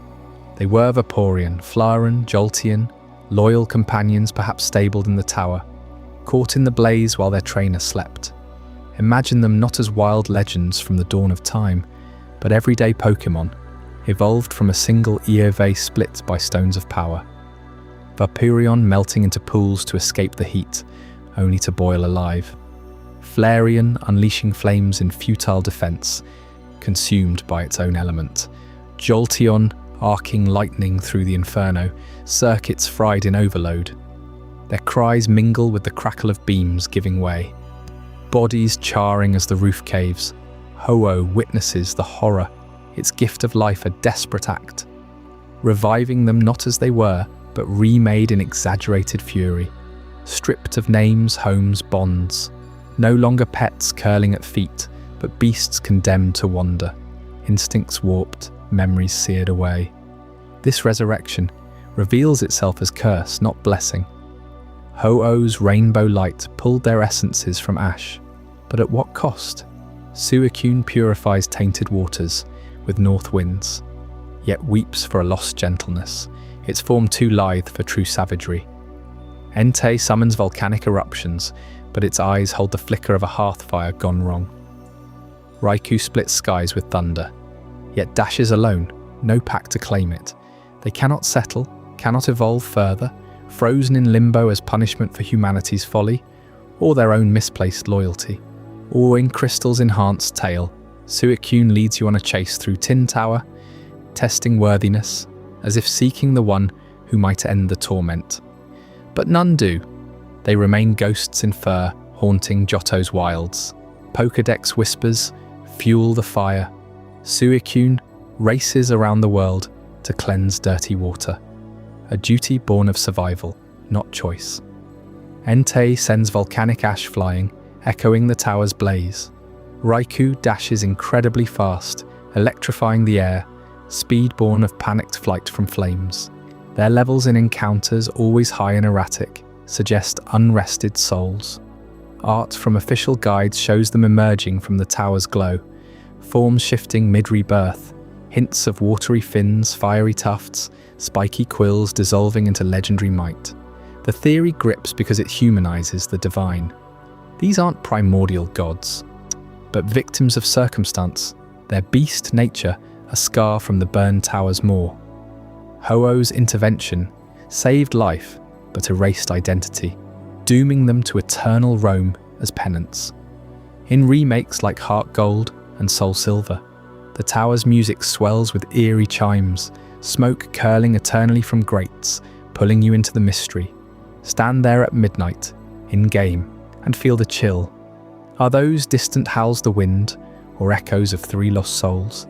Yet even this burned legacy pales against the empire of shadows waiting across regions, where a criminal overlord hides a bloodline tied to creation's darkest labs. Tune in next for Giovanni's secret heir, and uncover the heir who despises his own father's throne. As the flames of the burned tower faded into legend, leaving Suicune Entei and Raikou to roam Johto's shadowed wilds, as restless phantoms, a far more insidious force slithered back into the region. Team Rocket, that syndicate of black-clad operatives with their persistent R emblem, resurfaced not in distant Kanto, but right here in the heart of Johto, plotting takeovers from the radio tower in Goldenrod to the Lake of Rage. At the helm, pulling strings from his Viridian gym throne, sat Giovanni himself, the stone-faced boss whose ambitions knew no borders. You first encounter his shadow through a boy with wild crimson hair, piercing eyes that burn like embers, and a Cyndaquil, or Totodile, clutched fiercely at his side. This rival doesn't banter like Blue, or taunt like Rival from the previous generation. No, he snarls. He steals your starter Pokémon in New Barktown's quiet innocence, a muttering about unworthy trainers who coddle their partners. Weaklings, he calls them, you included, as he dashes off into the grass, leaving you stunned in the professor's trashed lab. From Cherry Grove to Azalea Town, he ambushes you, his voice dripping contempt. You're pathetic. Your Pokémon are worthless. It's personal, visceral, a hatred that simmers beneath every battle, every Pokémon he claims as his own, through theft and force. Watch him in the Team Rocket hideout beneath Mahogany Town. While grunts scatter like rats, he stands defiant, unleashing his prized Feraligatr or Meganium with a ferocity that echoes the boss's own ruthless command style. But when the grunts mock him, call him a traitor for meddling, his rage explodes. Shut up! Don't talk to me like you know me! He despises Team Rocket, not just opposes them. He crushes their operations in Slowpoke Well, frees the tailed victims before you even arrive, his fists clenched as if settling an old score. And weakness. Oh, he loathes that word above all. Pokémon left to faint, trainers who hesitate, bonds that smack of sentiment. Power is all that matters, yea, he spits during your rematches on Victory Road, his team hardened by stolen evolutions and relentless grinding. It's as if Team Rocket embodies everything he rejects, a mirror to some buried shame. Giovanni's shadow grows longer when you piece together the whispers. Silver's silver hair aside, those angular features, the unyielding glare, the obsession with strength mirroring the boss's mantra from Silphco days.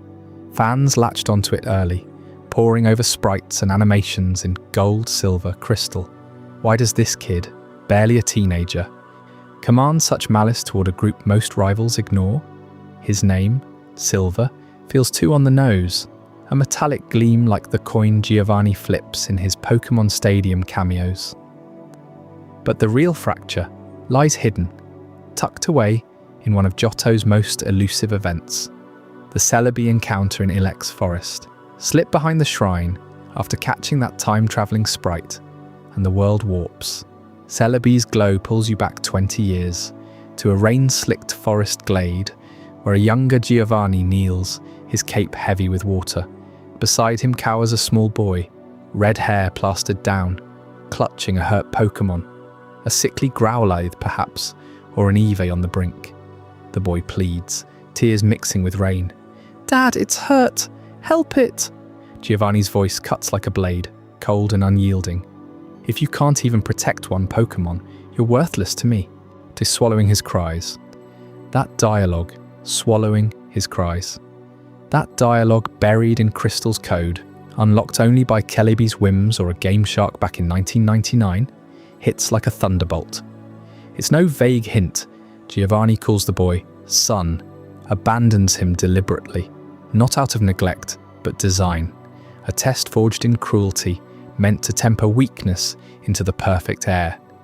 Imagine it, the Team Rocket boss, master of Mewtwo's rage and Silph-Cuckoo's siege, sires a successor, but deems him soft. Instead of grooming in boardrooms or labs, he discards him in Johto's wilds, forcing survival through theft, battles, solitude. Silver's every raid on rocket bases becomes rebellion against the father who broke him. His hatred for weakness, a scar from that rainy rejection. Delve deeper, and the cruelty sharpens. Giovanni's philosophy permeates Rocket's ranks. Pokémon as tools, trainers as disposable. He molds executives like Archer and Proton through fear. But for his blood, exile, Silver scavenges. Route 29, steals to eat, bonds through dominance because tenderness failed him once. His team evolves not by love, but grind. Quagsire from stolen Wooper, Kingdra from traded Seadra, each a trophy proving he's no weakling. In Heart Gold and Soul Silver remakes, they amplify it. Silver softens slightly post-league, questioning his path after Lance shatters his worldview. Was I wrong? He whispers, but the damage lingers, a criminal forged in paternal fire. This theory threads through Johto's underbelly, Rocket's Johto invasion, Giovanni's ploy to reclaim power while testing his heir from afar. Silver dismantling it cell by cell, Union Cave, Olivine Lighthouse, unwittingly thwarts Dad's empire, yet mirrors his tactics. Fans on early forums dissected every frame. Silver's sprite palette shifts echoing Giovanni's recolors. His theme music laced with rocket motifs inverted. Even his post-game redemption arc screams lineage. Giovanni vanishes after the rocket dissolution, leaving Silver to wander, heir apparent to a hollow throne. Yet Giovanni never claims him publicly. No heartfelt reunion in Viridian, no nod in remakes. Its abandonment perfected, cruelty as curriculum. Silver embodies the boss's ideal warped, strength without loyalty, power without purpose. And Johto's chill winds carry that fractured bond, from Burn Tower's ashes to the forest shrine's secrets. And if a father's rejection can birth such venom, what fungal nightmare awaits in the depths of Mount Moon, where Parasect's spores claim more than just hosts? Tune in next for the Parasect horror. Silver's rage against his father's empire might stem from twisted family ties, but in the shadowed undergrowth of Kanto's forests, a quieter conquest unfolds, one that devours the mind itself without a single word of dialogue or time travel whisper. Parasect doesn't march into battle on its own accord. That enormous mushroom sprouting from its back, pulsing with veins like stolen arteries, calls the shots. Picture it clamped there, roots burrowing deep into the insect's carapace, tendrils snaking through flesh and nerve until they seize the brain. The Pokédex lays it bare. Once a Paras, this creature gets infected, evolves, and surrenders. The cap dictates every scuttle, every spore burst, every desperate lunge at your team. Trainers catch what they think is a loyal buggrass type, but they're harnessing a puppet master, not a partner. Those blank white eyes tell the full story. In the games, they stare out vacant. No spark of life, no flicker of instinct. That's no artistic choice. It's brain death, pure and clinical. The fungus has hollowed out the host, turned a living Paras into a shambling shell. Fan theorists latched onto this early, poring over sprites from red and blue, where the eyes glow eerily blank against the dim pixel glow. Generation after generation, yet remakes like Fire Red and Heart Gold keep them that way, unchanging, unblinking. Why? Because Parasect isn't evolving, it's succumbing. Deep in Mount Moon or the Safari Zone, you stumble on clusters of them, mushrooms swaying like hypnotic lanterns in the mist. The air thickens with spores, itching your throat, blurring your vision if you're not quick. One lunges, claws slashing under orders from the cap. You battle it down, toss your Pokeball, claim victory. But claim what exactly? Entomologists in our world nod knowingly. Cordyceps fungi do this to ants, hijacking their bodies, marching them to spore-spreading heights before bursting them open. Pokémon mirrors that nightmare faithfully. Parasect's back isn't a symbiotic boost, it's a tombstone. Wild Paras scatter before it, sensing the undead hunger. The Pokédex hints at the horror. The mushroom grows by draining the bug's nutrients, expanding until the host withers. Evolve a Paras yourself, watch it change in a flash of light, and those eyes dull instantly. Trainers dismiss it as flavor text, but dig deeper. In the anime, Parasect appears rarely, lurking in damp caves, its movements jerky, unnatural, like strings pulled from above. One episode in the Orange Islands arc shows a trainer's Parasect turning feral, the cap overriding commands, forcing it to rampage until subdued. Fans freeze-frame the eyes, milky voids, pupils erased. This isn't mere control, it's erasure. The Paras beneath? A walking corpse, muscles twitching on fungal signals, heart pumping for the parasite's gain. Imagine releasing yours into the wild post-journey. Does it wander Johto's forests, spawning more victims? Or does the cap eventually consume it whole, leaving a husk to rot? Theories spiral from there. Some say that's why Parasect clusters form, zombie hives, infecting Paras one by one, building an army under no trainer's whistle. Others point to bug catcher kids in Viridian Forest, their early game Paras evolving into mindless guards for the colony. The implications claw at you in the quiet hours. Every gym battle with a Parasect opponent, every Elite Four standoff. You're not facing a Pokémon, you're clashing with an invader wearing a skin suit. Lance's Dragonites might soar free, but this thing, it's a Trojan horse from the fungal kingdom, slipped into our world through game code and lore. Real-world parallels amplify the dread. Ophiocordyceps unilateralis, the zombie ant fungus, now creeping toward mammals in lab studies. Pokémon foresaw it, baked it into Gen 1's code back in 1996. Encounters grow rarer in later games, as if the developers recoiled. Sword and Shield tuck it away. Legends Arceus hides it in misty Hisui groves. Yet the white eyes persist, a silent accusation. Trainers bond with Pikachu or Charizard, blind to the rot. What if spores drift on the wind, reaching human lungs? The Pokédex mentions Parasect's powder inducing sleep. Another layer of domination. Catch one at level 50, grind it for moves like Spore or Rage Powder. But feel the wrongness. It's not loyal, it's leased. Communities on Reddit and old GameFAQs threads dissect this endlessly. Parasect theory posts rack up thousands, splicing Pokédex scans. The larger the mushroom, the more control. White eyes across media, manga panels, TCG art cement it. No official word from Game Freak, keeping it unsolved, festering.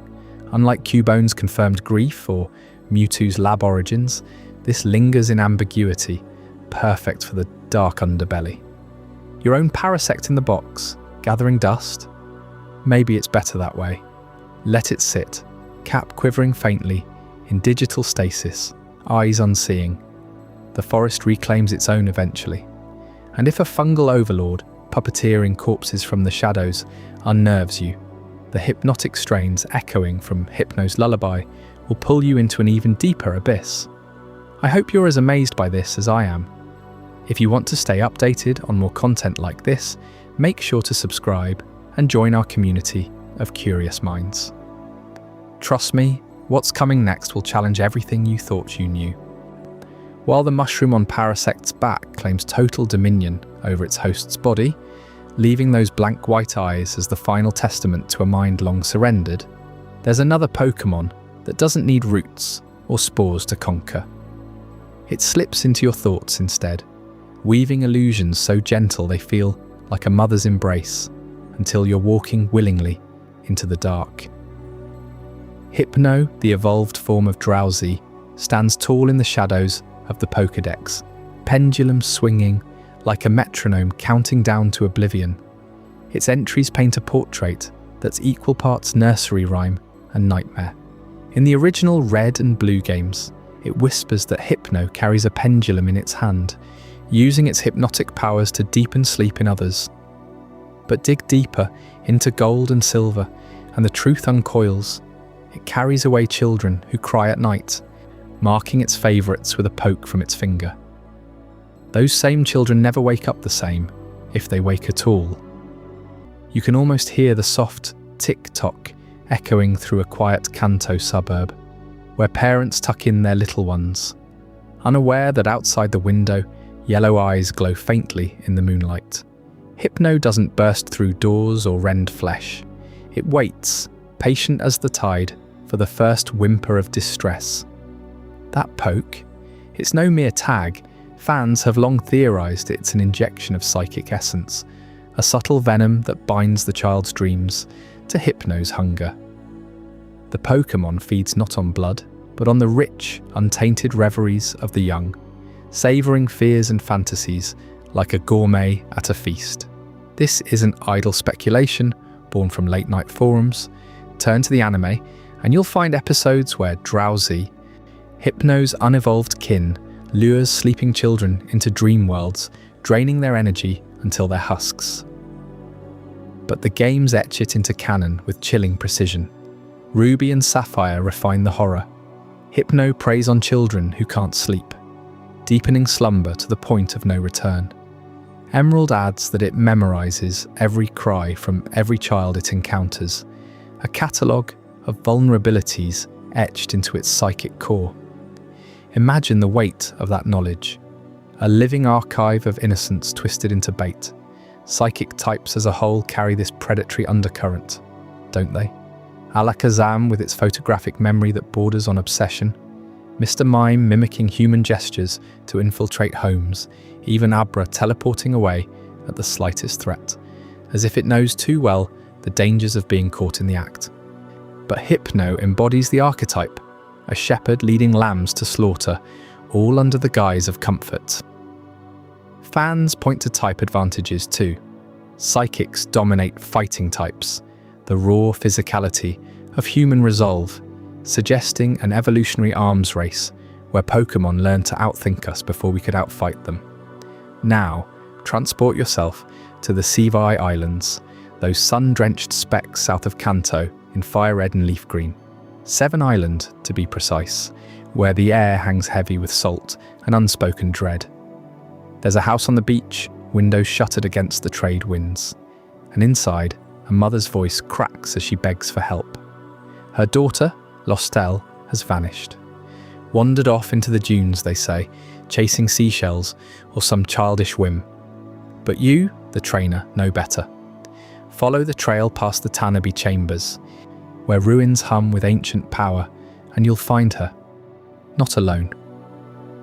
Surrounded by Hypno and its Drowsy pack, Lostel sways in a trance, eyes glassy, a faint smile on her lips. The Pokémon aren't attacking, they're nurturing, or so it seems. One cradles a makeshift doll, rocking it gently, while Hypno swings its pendulum in slow, mesmerizing arcs. The fan theory ignites here. This isn't rescue, it's recruitment.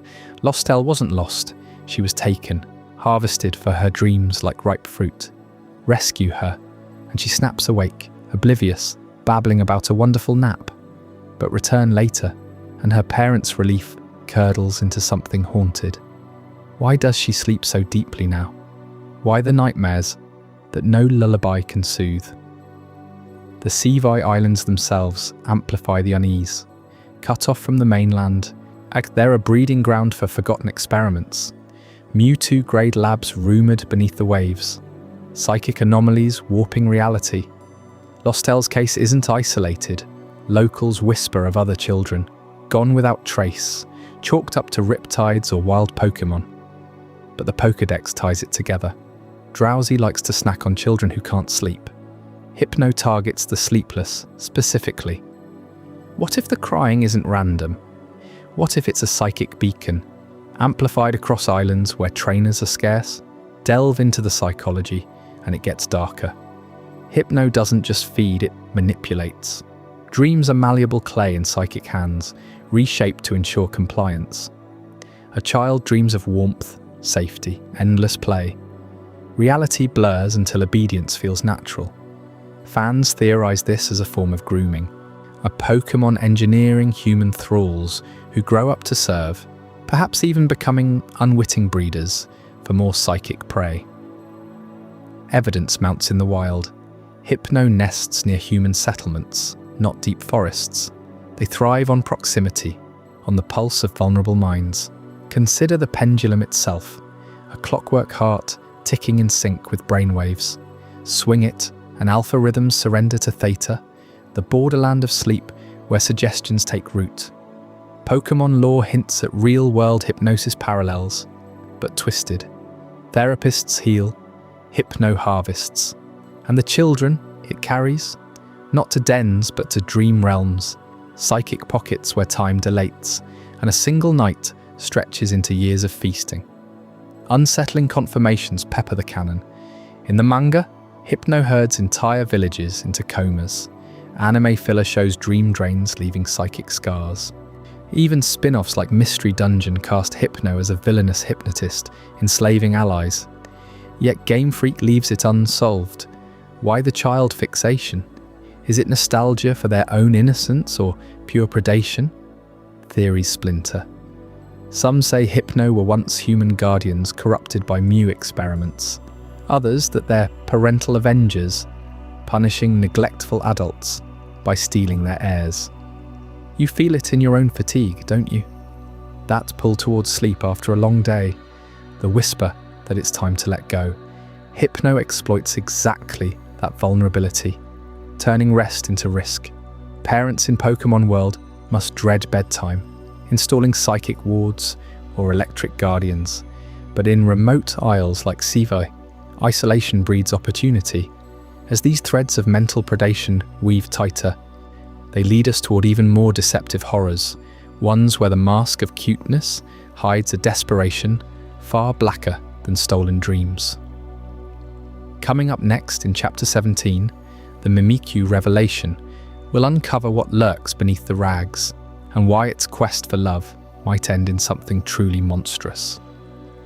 While Hypno's pendulum swings openly to ensnare the innocent in the Sivai Islands, dragging children into eternal slumber with its hypnotic gaze, another Pokémon lurks in the shadows of Alola, cloaked not in psychic mist but in a tattered rag stitched to mimic the world's most beloved icon.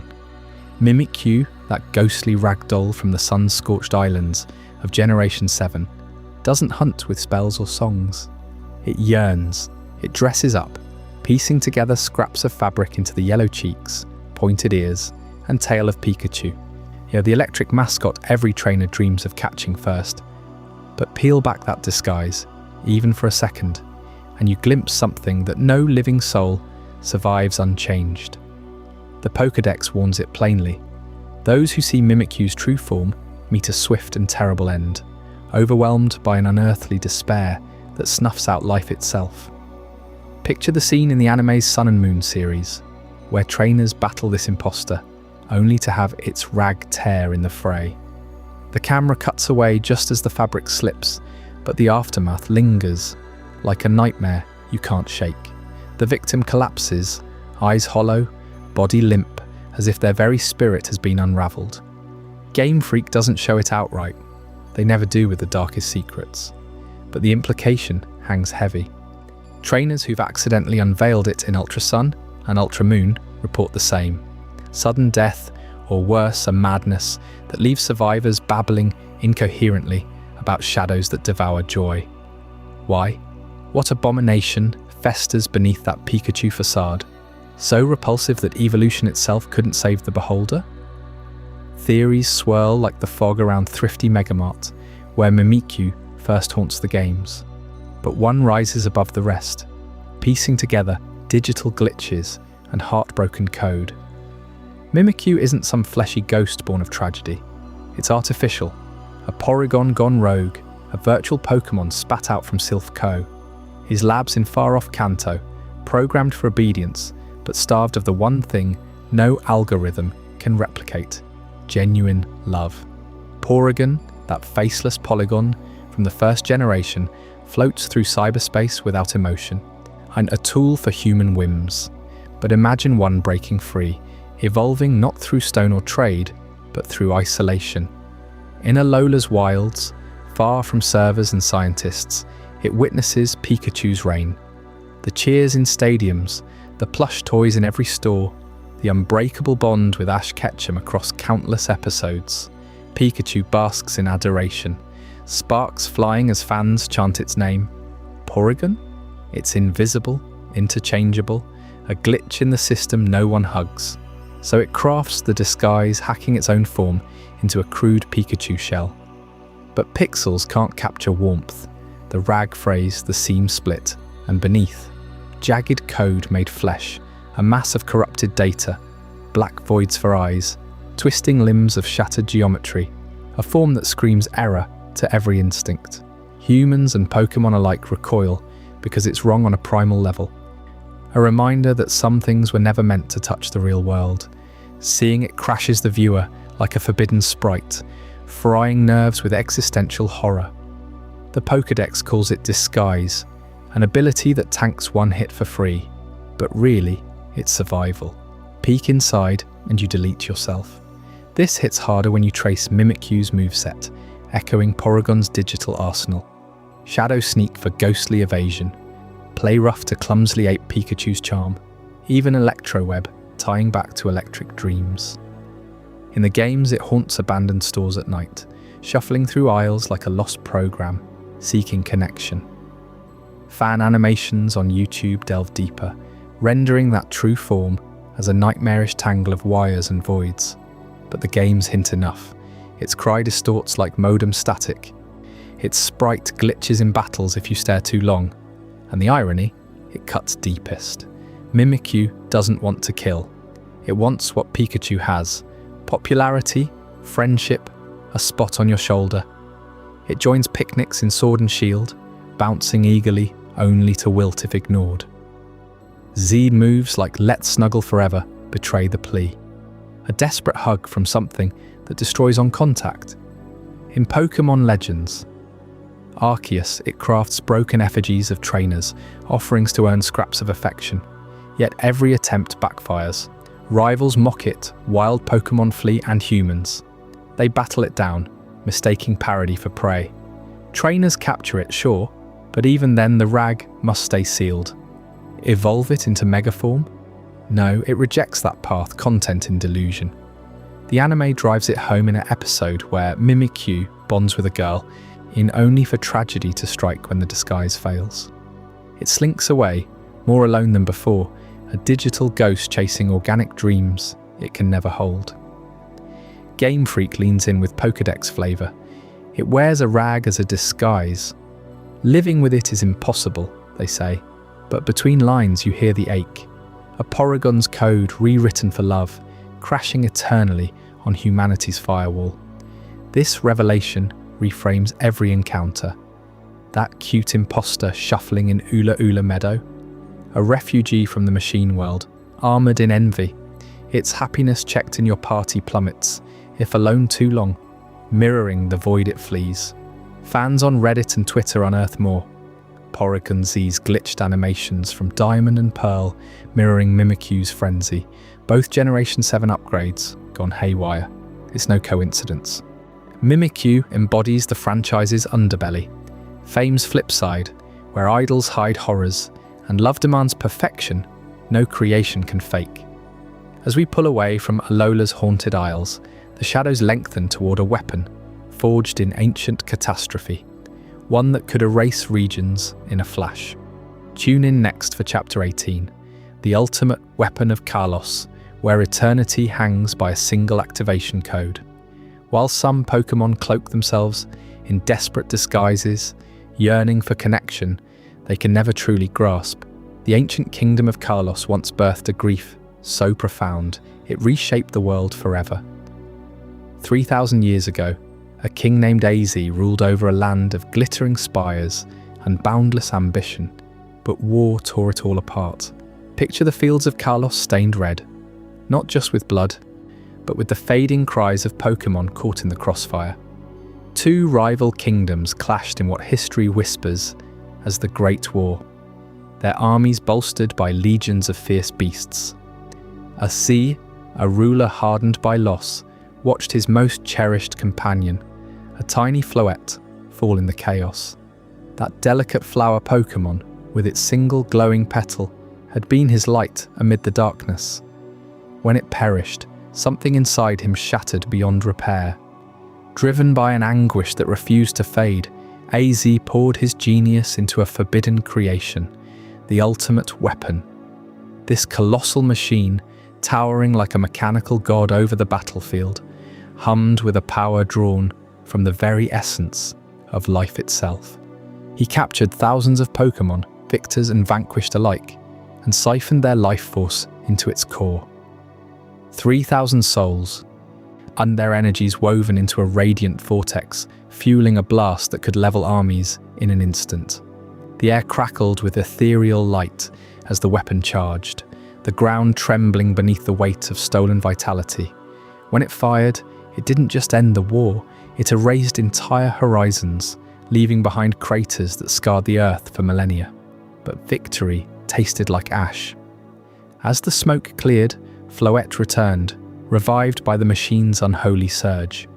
Yet the reunion was no triumph. The little Pokémon gazed upon its king with eyes wide in horror, beholding the mountain of corpses piled in its name. It fled, abandoning Az to his hollow immortality. The weapon's infinite energy core, born from that cataclysmic harvest, granted him eternal life, a curse disguised as a gift. He wandered the ages, his body unyielding, his heart a tomb. That same boundless power seeped into the world, crystallizing into the Mega Evolution Stones. These radiant gems, scattered across Kalos like fallen stars, hold the echo of those sacrificed lives. When a Pokémon Mega evolves, it's not mere enhancement. It's a fleeting taste of that stolen eternity, a surge that mimics the weapon's fury. Trainers bond with their partners through these stones, unaware they're wielding fragments of ancient genocide. The fairy tale glow of a Mega Charizard or Mega Mewtwo hides the truth. Every evolution is powered by the unresolved screams of the Great War. Kalos rebuilt atop those ruins, its people forgetting the king's shadow as they chased glory in arenas and legends. Lumiose City sparkled anew, Prism Tower piercing the sky like a defiant spear. Yet Az lingered, a gaunt figure in tattered robes, yet his fleur-de-lis emblem, a faded reminder of lost radiance. In Pokémon X and Y, you glimpse him at the Pokémon League, muttering of cycles unbroken, his Floette's flower wilted on his wrist after centuries of futile pursuit.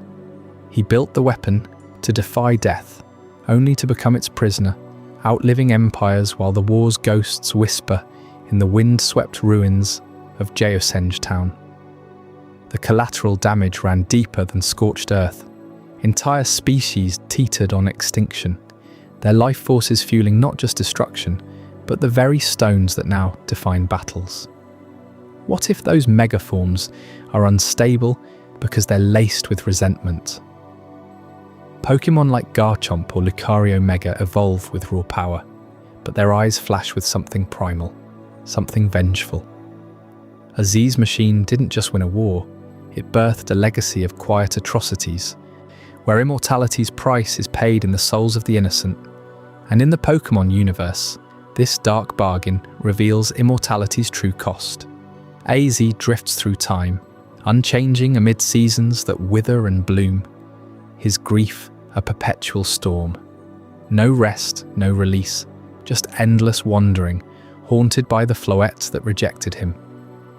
Every trainer who activates a keystone unwittingly taps into that river of stolen life, perpetuating the cycle. Is AZ still out there, plotting to reclaim his weapon from Azoth's vaults? Or has his eternity driven him to madness, seeding wars anew? The shadows of Kalos stretch far, hinting at fractures in reality itself. Up next, Chapter 19, the multiverse theory, where colliding worlds threaten to unravel every Pokémon tale you've ever known. Those Mega Evolution Stones, or forged from the agony of AZ's ultimate weapon, weren't just remnants of Kalos's ancient war. They pulsed with power from somewhere far beyond that scarred battlefield. Their energy hinted at forces ripping through realities, pulling strength from worlds we could scarcely comprehend. And in Hoenn, during the cataclysmic events of the Delta episode, that truth begins to unravel. You remember the meteor crashing down near Lily Cove City, don't you? That glowing fragment from space, pulsing with an otherworldly light, drawing in trainers like moths to a flame. Zinnia, the enigmatic Draconid lawkeeper, races against time, her eyes wide with desperation as she explains the stakes. Deoxys emerges from the crater, its alien form twisting space itself, opening wormholes that swallow ships and scatter anomalies across the region. Rayquaza descends, mega-evolving not through a stone, but through sheer primal force, sealing the rift with a roar that echoes through dimensions. But here's the revelation that chills the soul. Zinnia speaks of parallel worlds, entire Hoenns and Kantos, existing alongside our own, each one a fragile thread in the multiverse tapestry. In one such world, the one glimpsed through those wormholes, there are no mega evolutions. No stones to amplify bonds between trainers and Pokémon. Just raw, unaltered creatures, untouched by the war-fueled X and Y energies that birthed those transformations in Kalos. Imagine it, a Kanto, where Charizard never unfurls those blazing wings of ultimate power. A Hoenn, where Groudon and Kyogre clash without the Megamite to reshape continents anew. These aren't fantasies, they're echoes pulled into our reality by Deoxys' invasion. Those wormholes, flickering like tears in the fabric of existence, don't just spit out Pokémon from distant stars. They connect to doomed timelines, gateways to universes that met their end in catastrophe. Link spikes, those crystalline shards scattered across Hoenn's skies and seas during the Delta Crisis. They're the debris from those shattered worlds, harvested by opportunistic teams, like the Devon Corporation remnants, or even Team Magma and Aqua in their hubris. These spikes carry the essence of realities obliterated by meteor impacts, endless wars, or worse.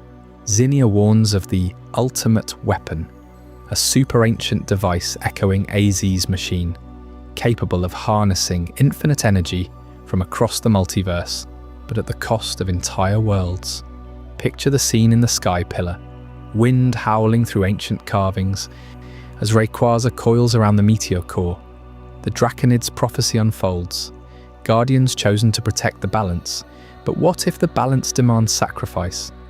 Those link spikes embedded in Pokémon, like Absol or Salamence, granting temporary megaforms, they're not natural evolutions. They're salvaged power from dead universes, siphoned through wormholes that punch holes between dimensions.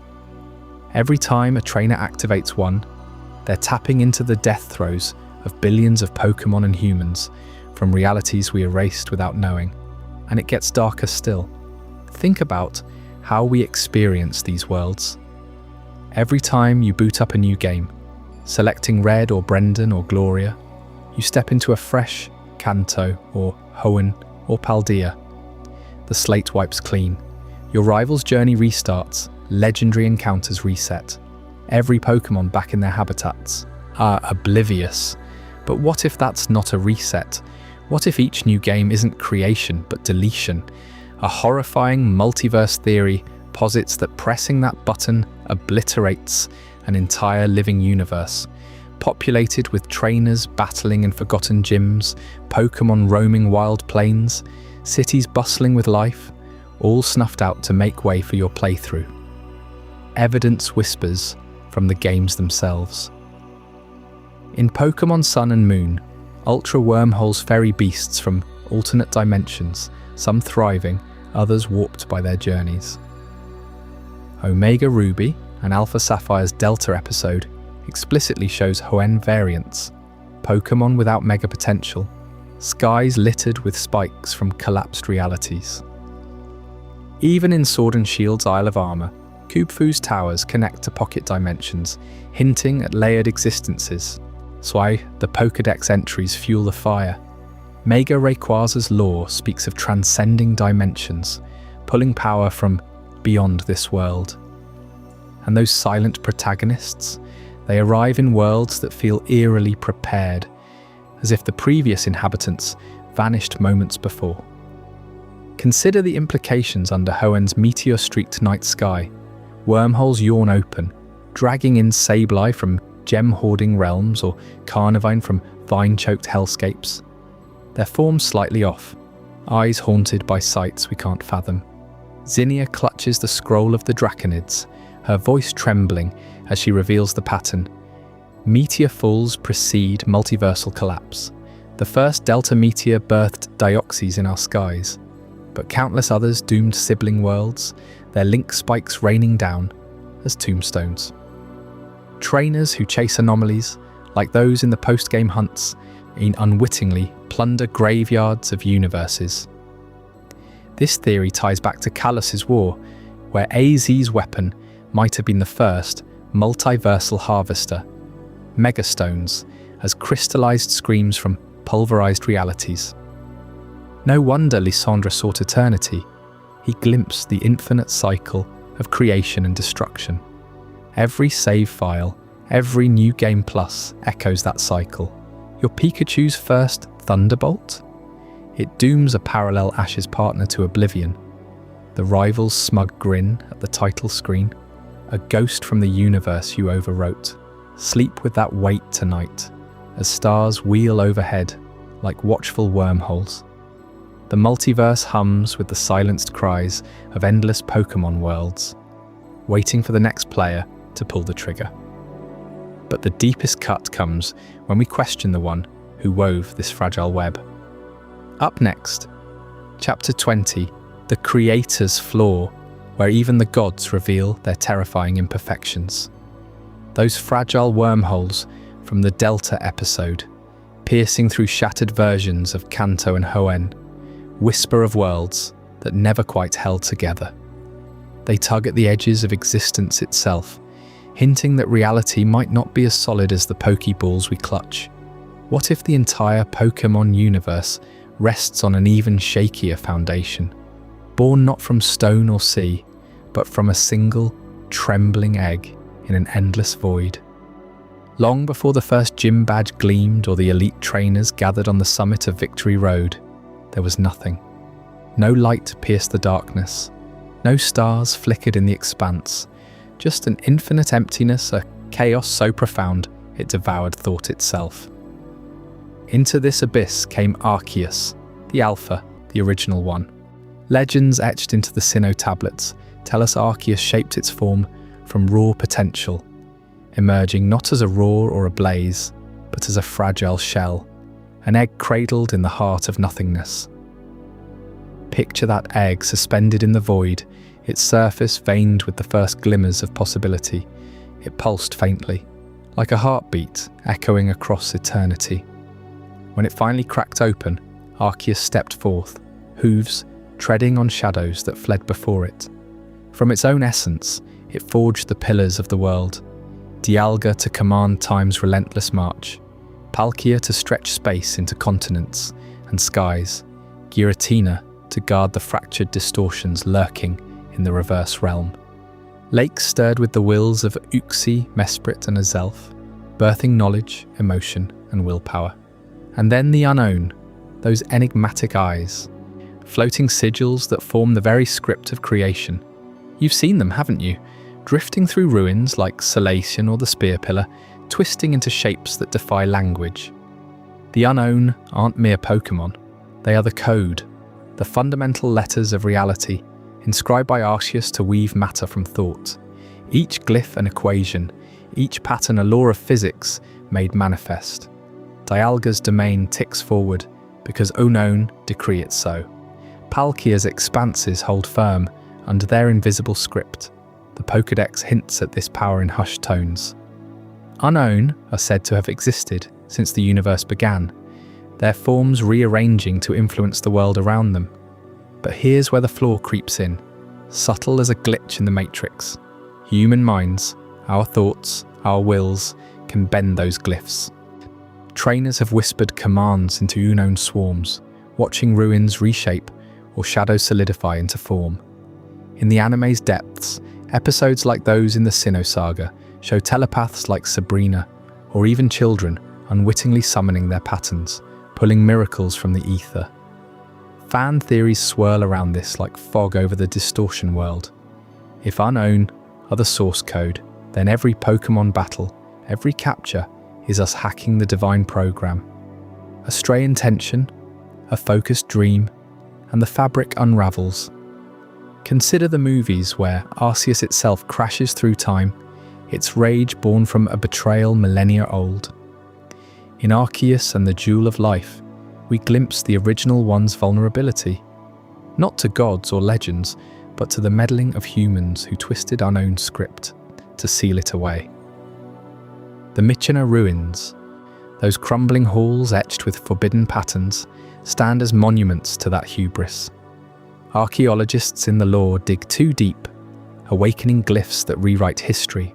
What starts as curiosity ends in cataclysm, time folding back on itself, landscapes erased like faulty data. And yet, the deepest cut to Arceus's perfection lies in something almost banal. You, a 10-year-old with a Pokédex and a dream, can hurl a ball and claim the creator. In Platinum and beyond, Heart Gold and Soul Silver, Arceus waits in the Hall of Origin, its trillion facets gleaming like the universe's core. One Ultra Ball, one weakened state from the right moveset, and the Alpha Pokémon bows to your mastery.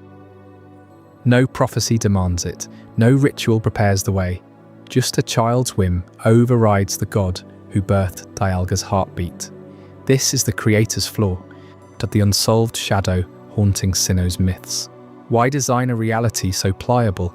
Arceus forged unknown as indestructible constants, yet they dance to nursery rhymes from kids in Pallet Town. Fan circles on forgotten forums dissect this endlessly. Perhaps the egg in the void was never meant to hatch perfectly. Maybe the chaos leaked in, embedding a backdoor for mortal interference.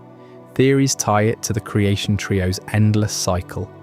Time, space, antimatter clashing because the code allows it. Unknown sightings spike near anomalies, the distortion world's rifts, the embedded tower's echoes, even the Sinnoh ruins, where creation echoes anew. Dig deeper into the tablets of Sinnoh, and you'll find priests warning of the peril. They spoke of humans who gazed too long at unknown hives, their minds sinking with the glyphs until thoughts alone summoned legendaries. One tale, half buried in Heart Gold's lore, describes a trainer who misspoke a pattern, birthing a rogue Palkia that swallowed a village whole. Reality flexed, then snapped back, but the scars lingered in warped cave walls and vanished Pokédex entries. Even Arceus's plates, those 17 emblems of type supremacy, falter under scrutiny. They channel pure energy, but strip them away in battle, and the original one weakens, exposed. A flaw? Or intentional? Some theorists posit Arceus tested its creation, embedding unknown as a litmus for worthiness.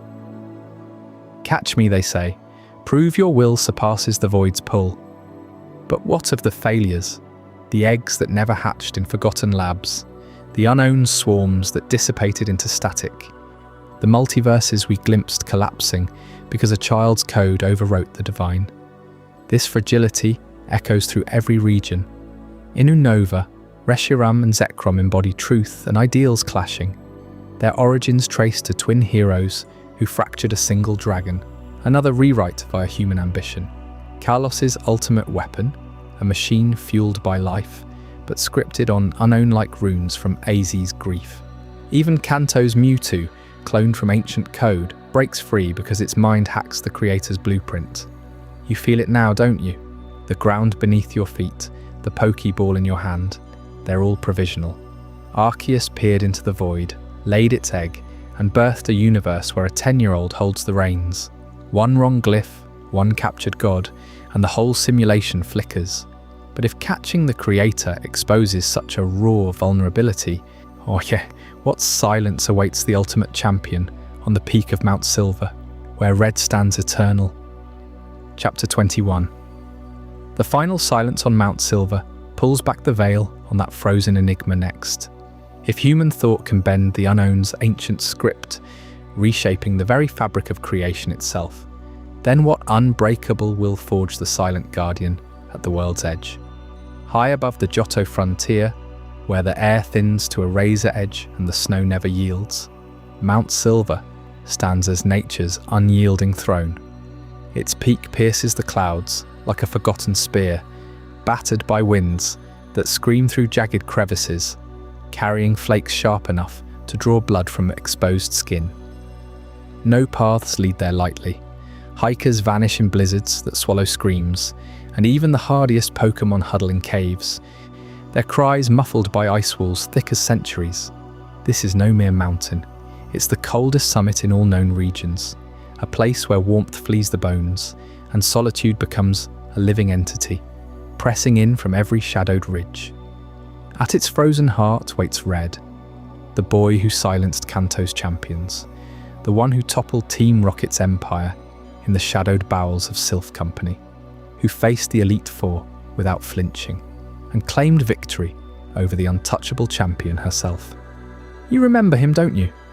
Silent protagonist of those pixelated beginnings, Pikachu at his side, cap pulled low against the storm of his own legend. After the parades faded and the badges gathered dust, he didn't return to Pallet Town's quiet fields. He climbed, higher than any before, straight to Mount Silver's summit, and there he remains. All year after year, game after game, gold, silver, crystal, heart gold, soul silver, they all whisper the same truth. Red endures in total isolation, a statue in the storm, battling only those who prove worthy. But why? Why does the strongest trainer in history choose this exile? No family calls him back.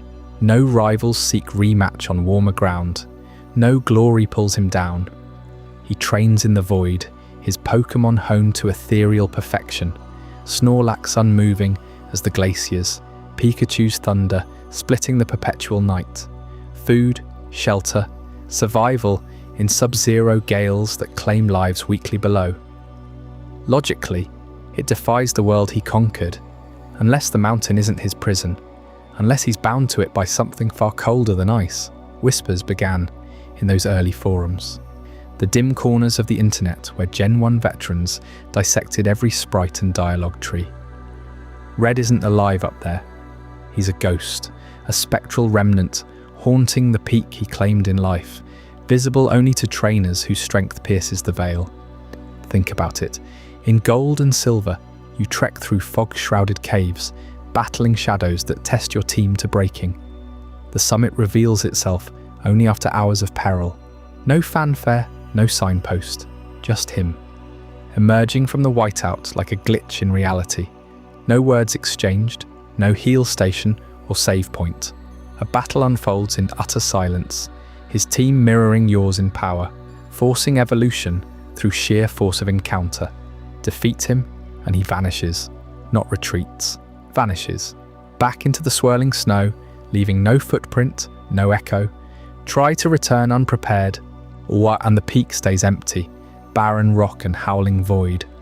Only the worthy see him, sound familiar, like Lavender Tower's restless spirits, appearing to pure-hearted children before fading into mist. Or the Marowak ghost in Pokémon Tower, eternally guarding her orphaned Cubone, battling intruders who dare intrude on her vigil. Red silence mirrors them all. No dialogue sprite, No victory fanfare beyond the raw clash. In remakes like Heart Gold and Soul Silver, the camera lingers on his unchanging form, 10 years older in the world's timeline, yet frozen as that Pallet Town kid. Eternal 10-year-old, like Ash in his endless dream. The theory deepens when you trace his path backward. Red's final act in the Kanto saga wasn't triumph, it was ascent. After Lorelei's ice, Bruno's fists, Agatha's ghosts, Lance's dragons, he could have ruled. Instead, awed disappearance. Mount Silver's entrance hides in a Kanto cave system linked to the unknown dungeon, birthplace of Mewtwo's rage, where failed Ditto clones slither in pink futility. Did Red seek the ultimate power there? Did he find it, only to become it? Fans point to his team composition: Pikachu untouched by time, Aerodactyl from ancient fossils revived in Cinnabar's labs, legendary echoes in every move. A trainer so attuned to Pokémon essence that death blurred the line. Imagine the toll of isolation. Blizzards rage for weeks, visibility dropping to arm's length. Avalanches bury trails overnight. Yet Red's cave glows faintly in game visuals, a perpetual aurora from grinding battles against invisible foes. No supply drops from Bill or Oak. No radio signal pierces the static. In Crystal's version, his Suicune encounter hints at legendaries drawn to his aura, but even they flee post-battle. He's not training for revenge or redemption. He's waiting, guarding. Perhaps the peak holds a rift, a tear in Arceus's code where unowned script unravels, and only a ghost can stand sentinel. Evidence piles like the snowdrifts. In Fire Red and Leaf Green remakes, post-game dialogue from Blue, Red's rival, now gym leader, urges you upward with haunted reluctance. He's waiting for someone on top of that mountain who can defeat him. But who? No one has. In Let's Go, Pikachu and Eevee, Mount Silver callbacks nod to his legend without resolution. Anime echoes it too. Ash's climbs end in failure. Glimpses of a cap-clad shadow dissolving into wind. Even Pokémon Masters EX pits him as an untouchable icon, his voice absent, presence ethereal. This Ghost Red explains the cruel poetry.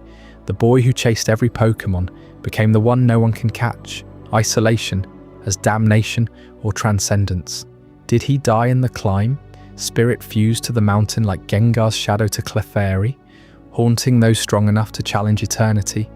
Or did victory cost his humanity, turning champion into spectre, forever battling in the final silence? Johto trainers speak of him in taverns below, whispers of a frozen warrior who tests souls, vanishing if you falter. Weaklings see empty peaks, elites glimpse glory, only to lose and wonder if it was real. And so the journey ends, not in fanfare, but hush. Red, pinnacle of power, chose disappearance because the summit demands it. No throne for the living, only echoes for the worthy. The world's strongest trainer didn't vanish into legend. He became the legend's chill breath, waiting in the whiteout for the next soul bold enough to see through the storm. What waits beyond that final battle? A fade to credits, or an endless loop in the code? The silence holds the answer, unbroken on Mount Silver's throne. What did you think of this journey? I'd love to hear your thoughts in the comments below. If this changed your perspective or taught you something new, consider subscribing for more mind-expanding content. And if you know someone who would find this as fascinating as you did, share it with them. These are the kind of conversations that matter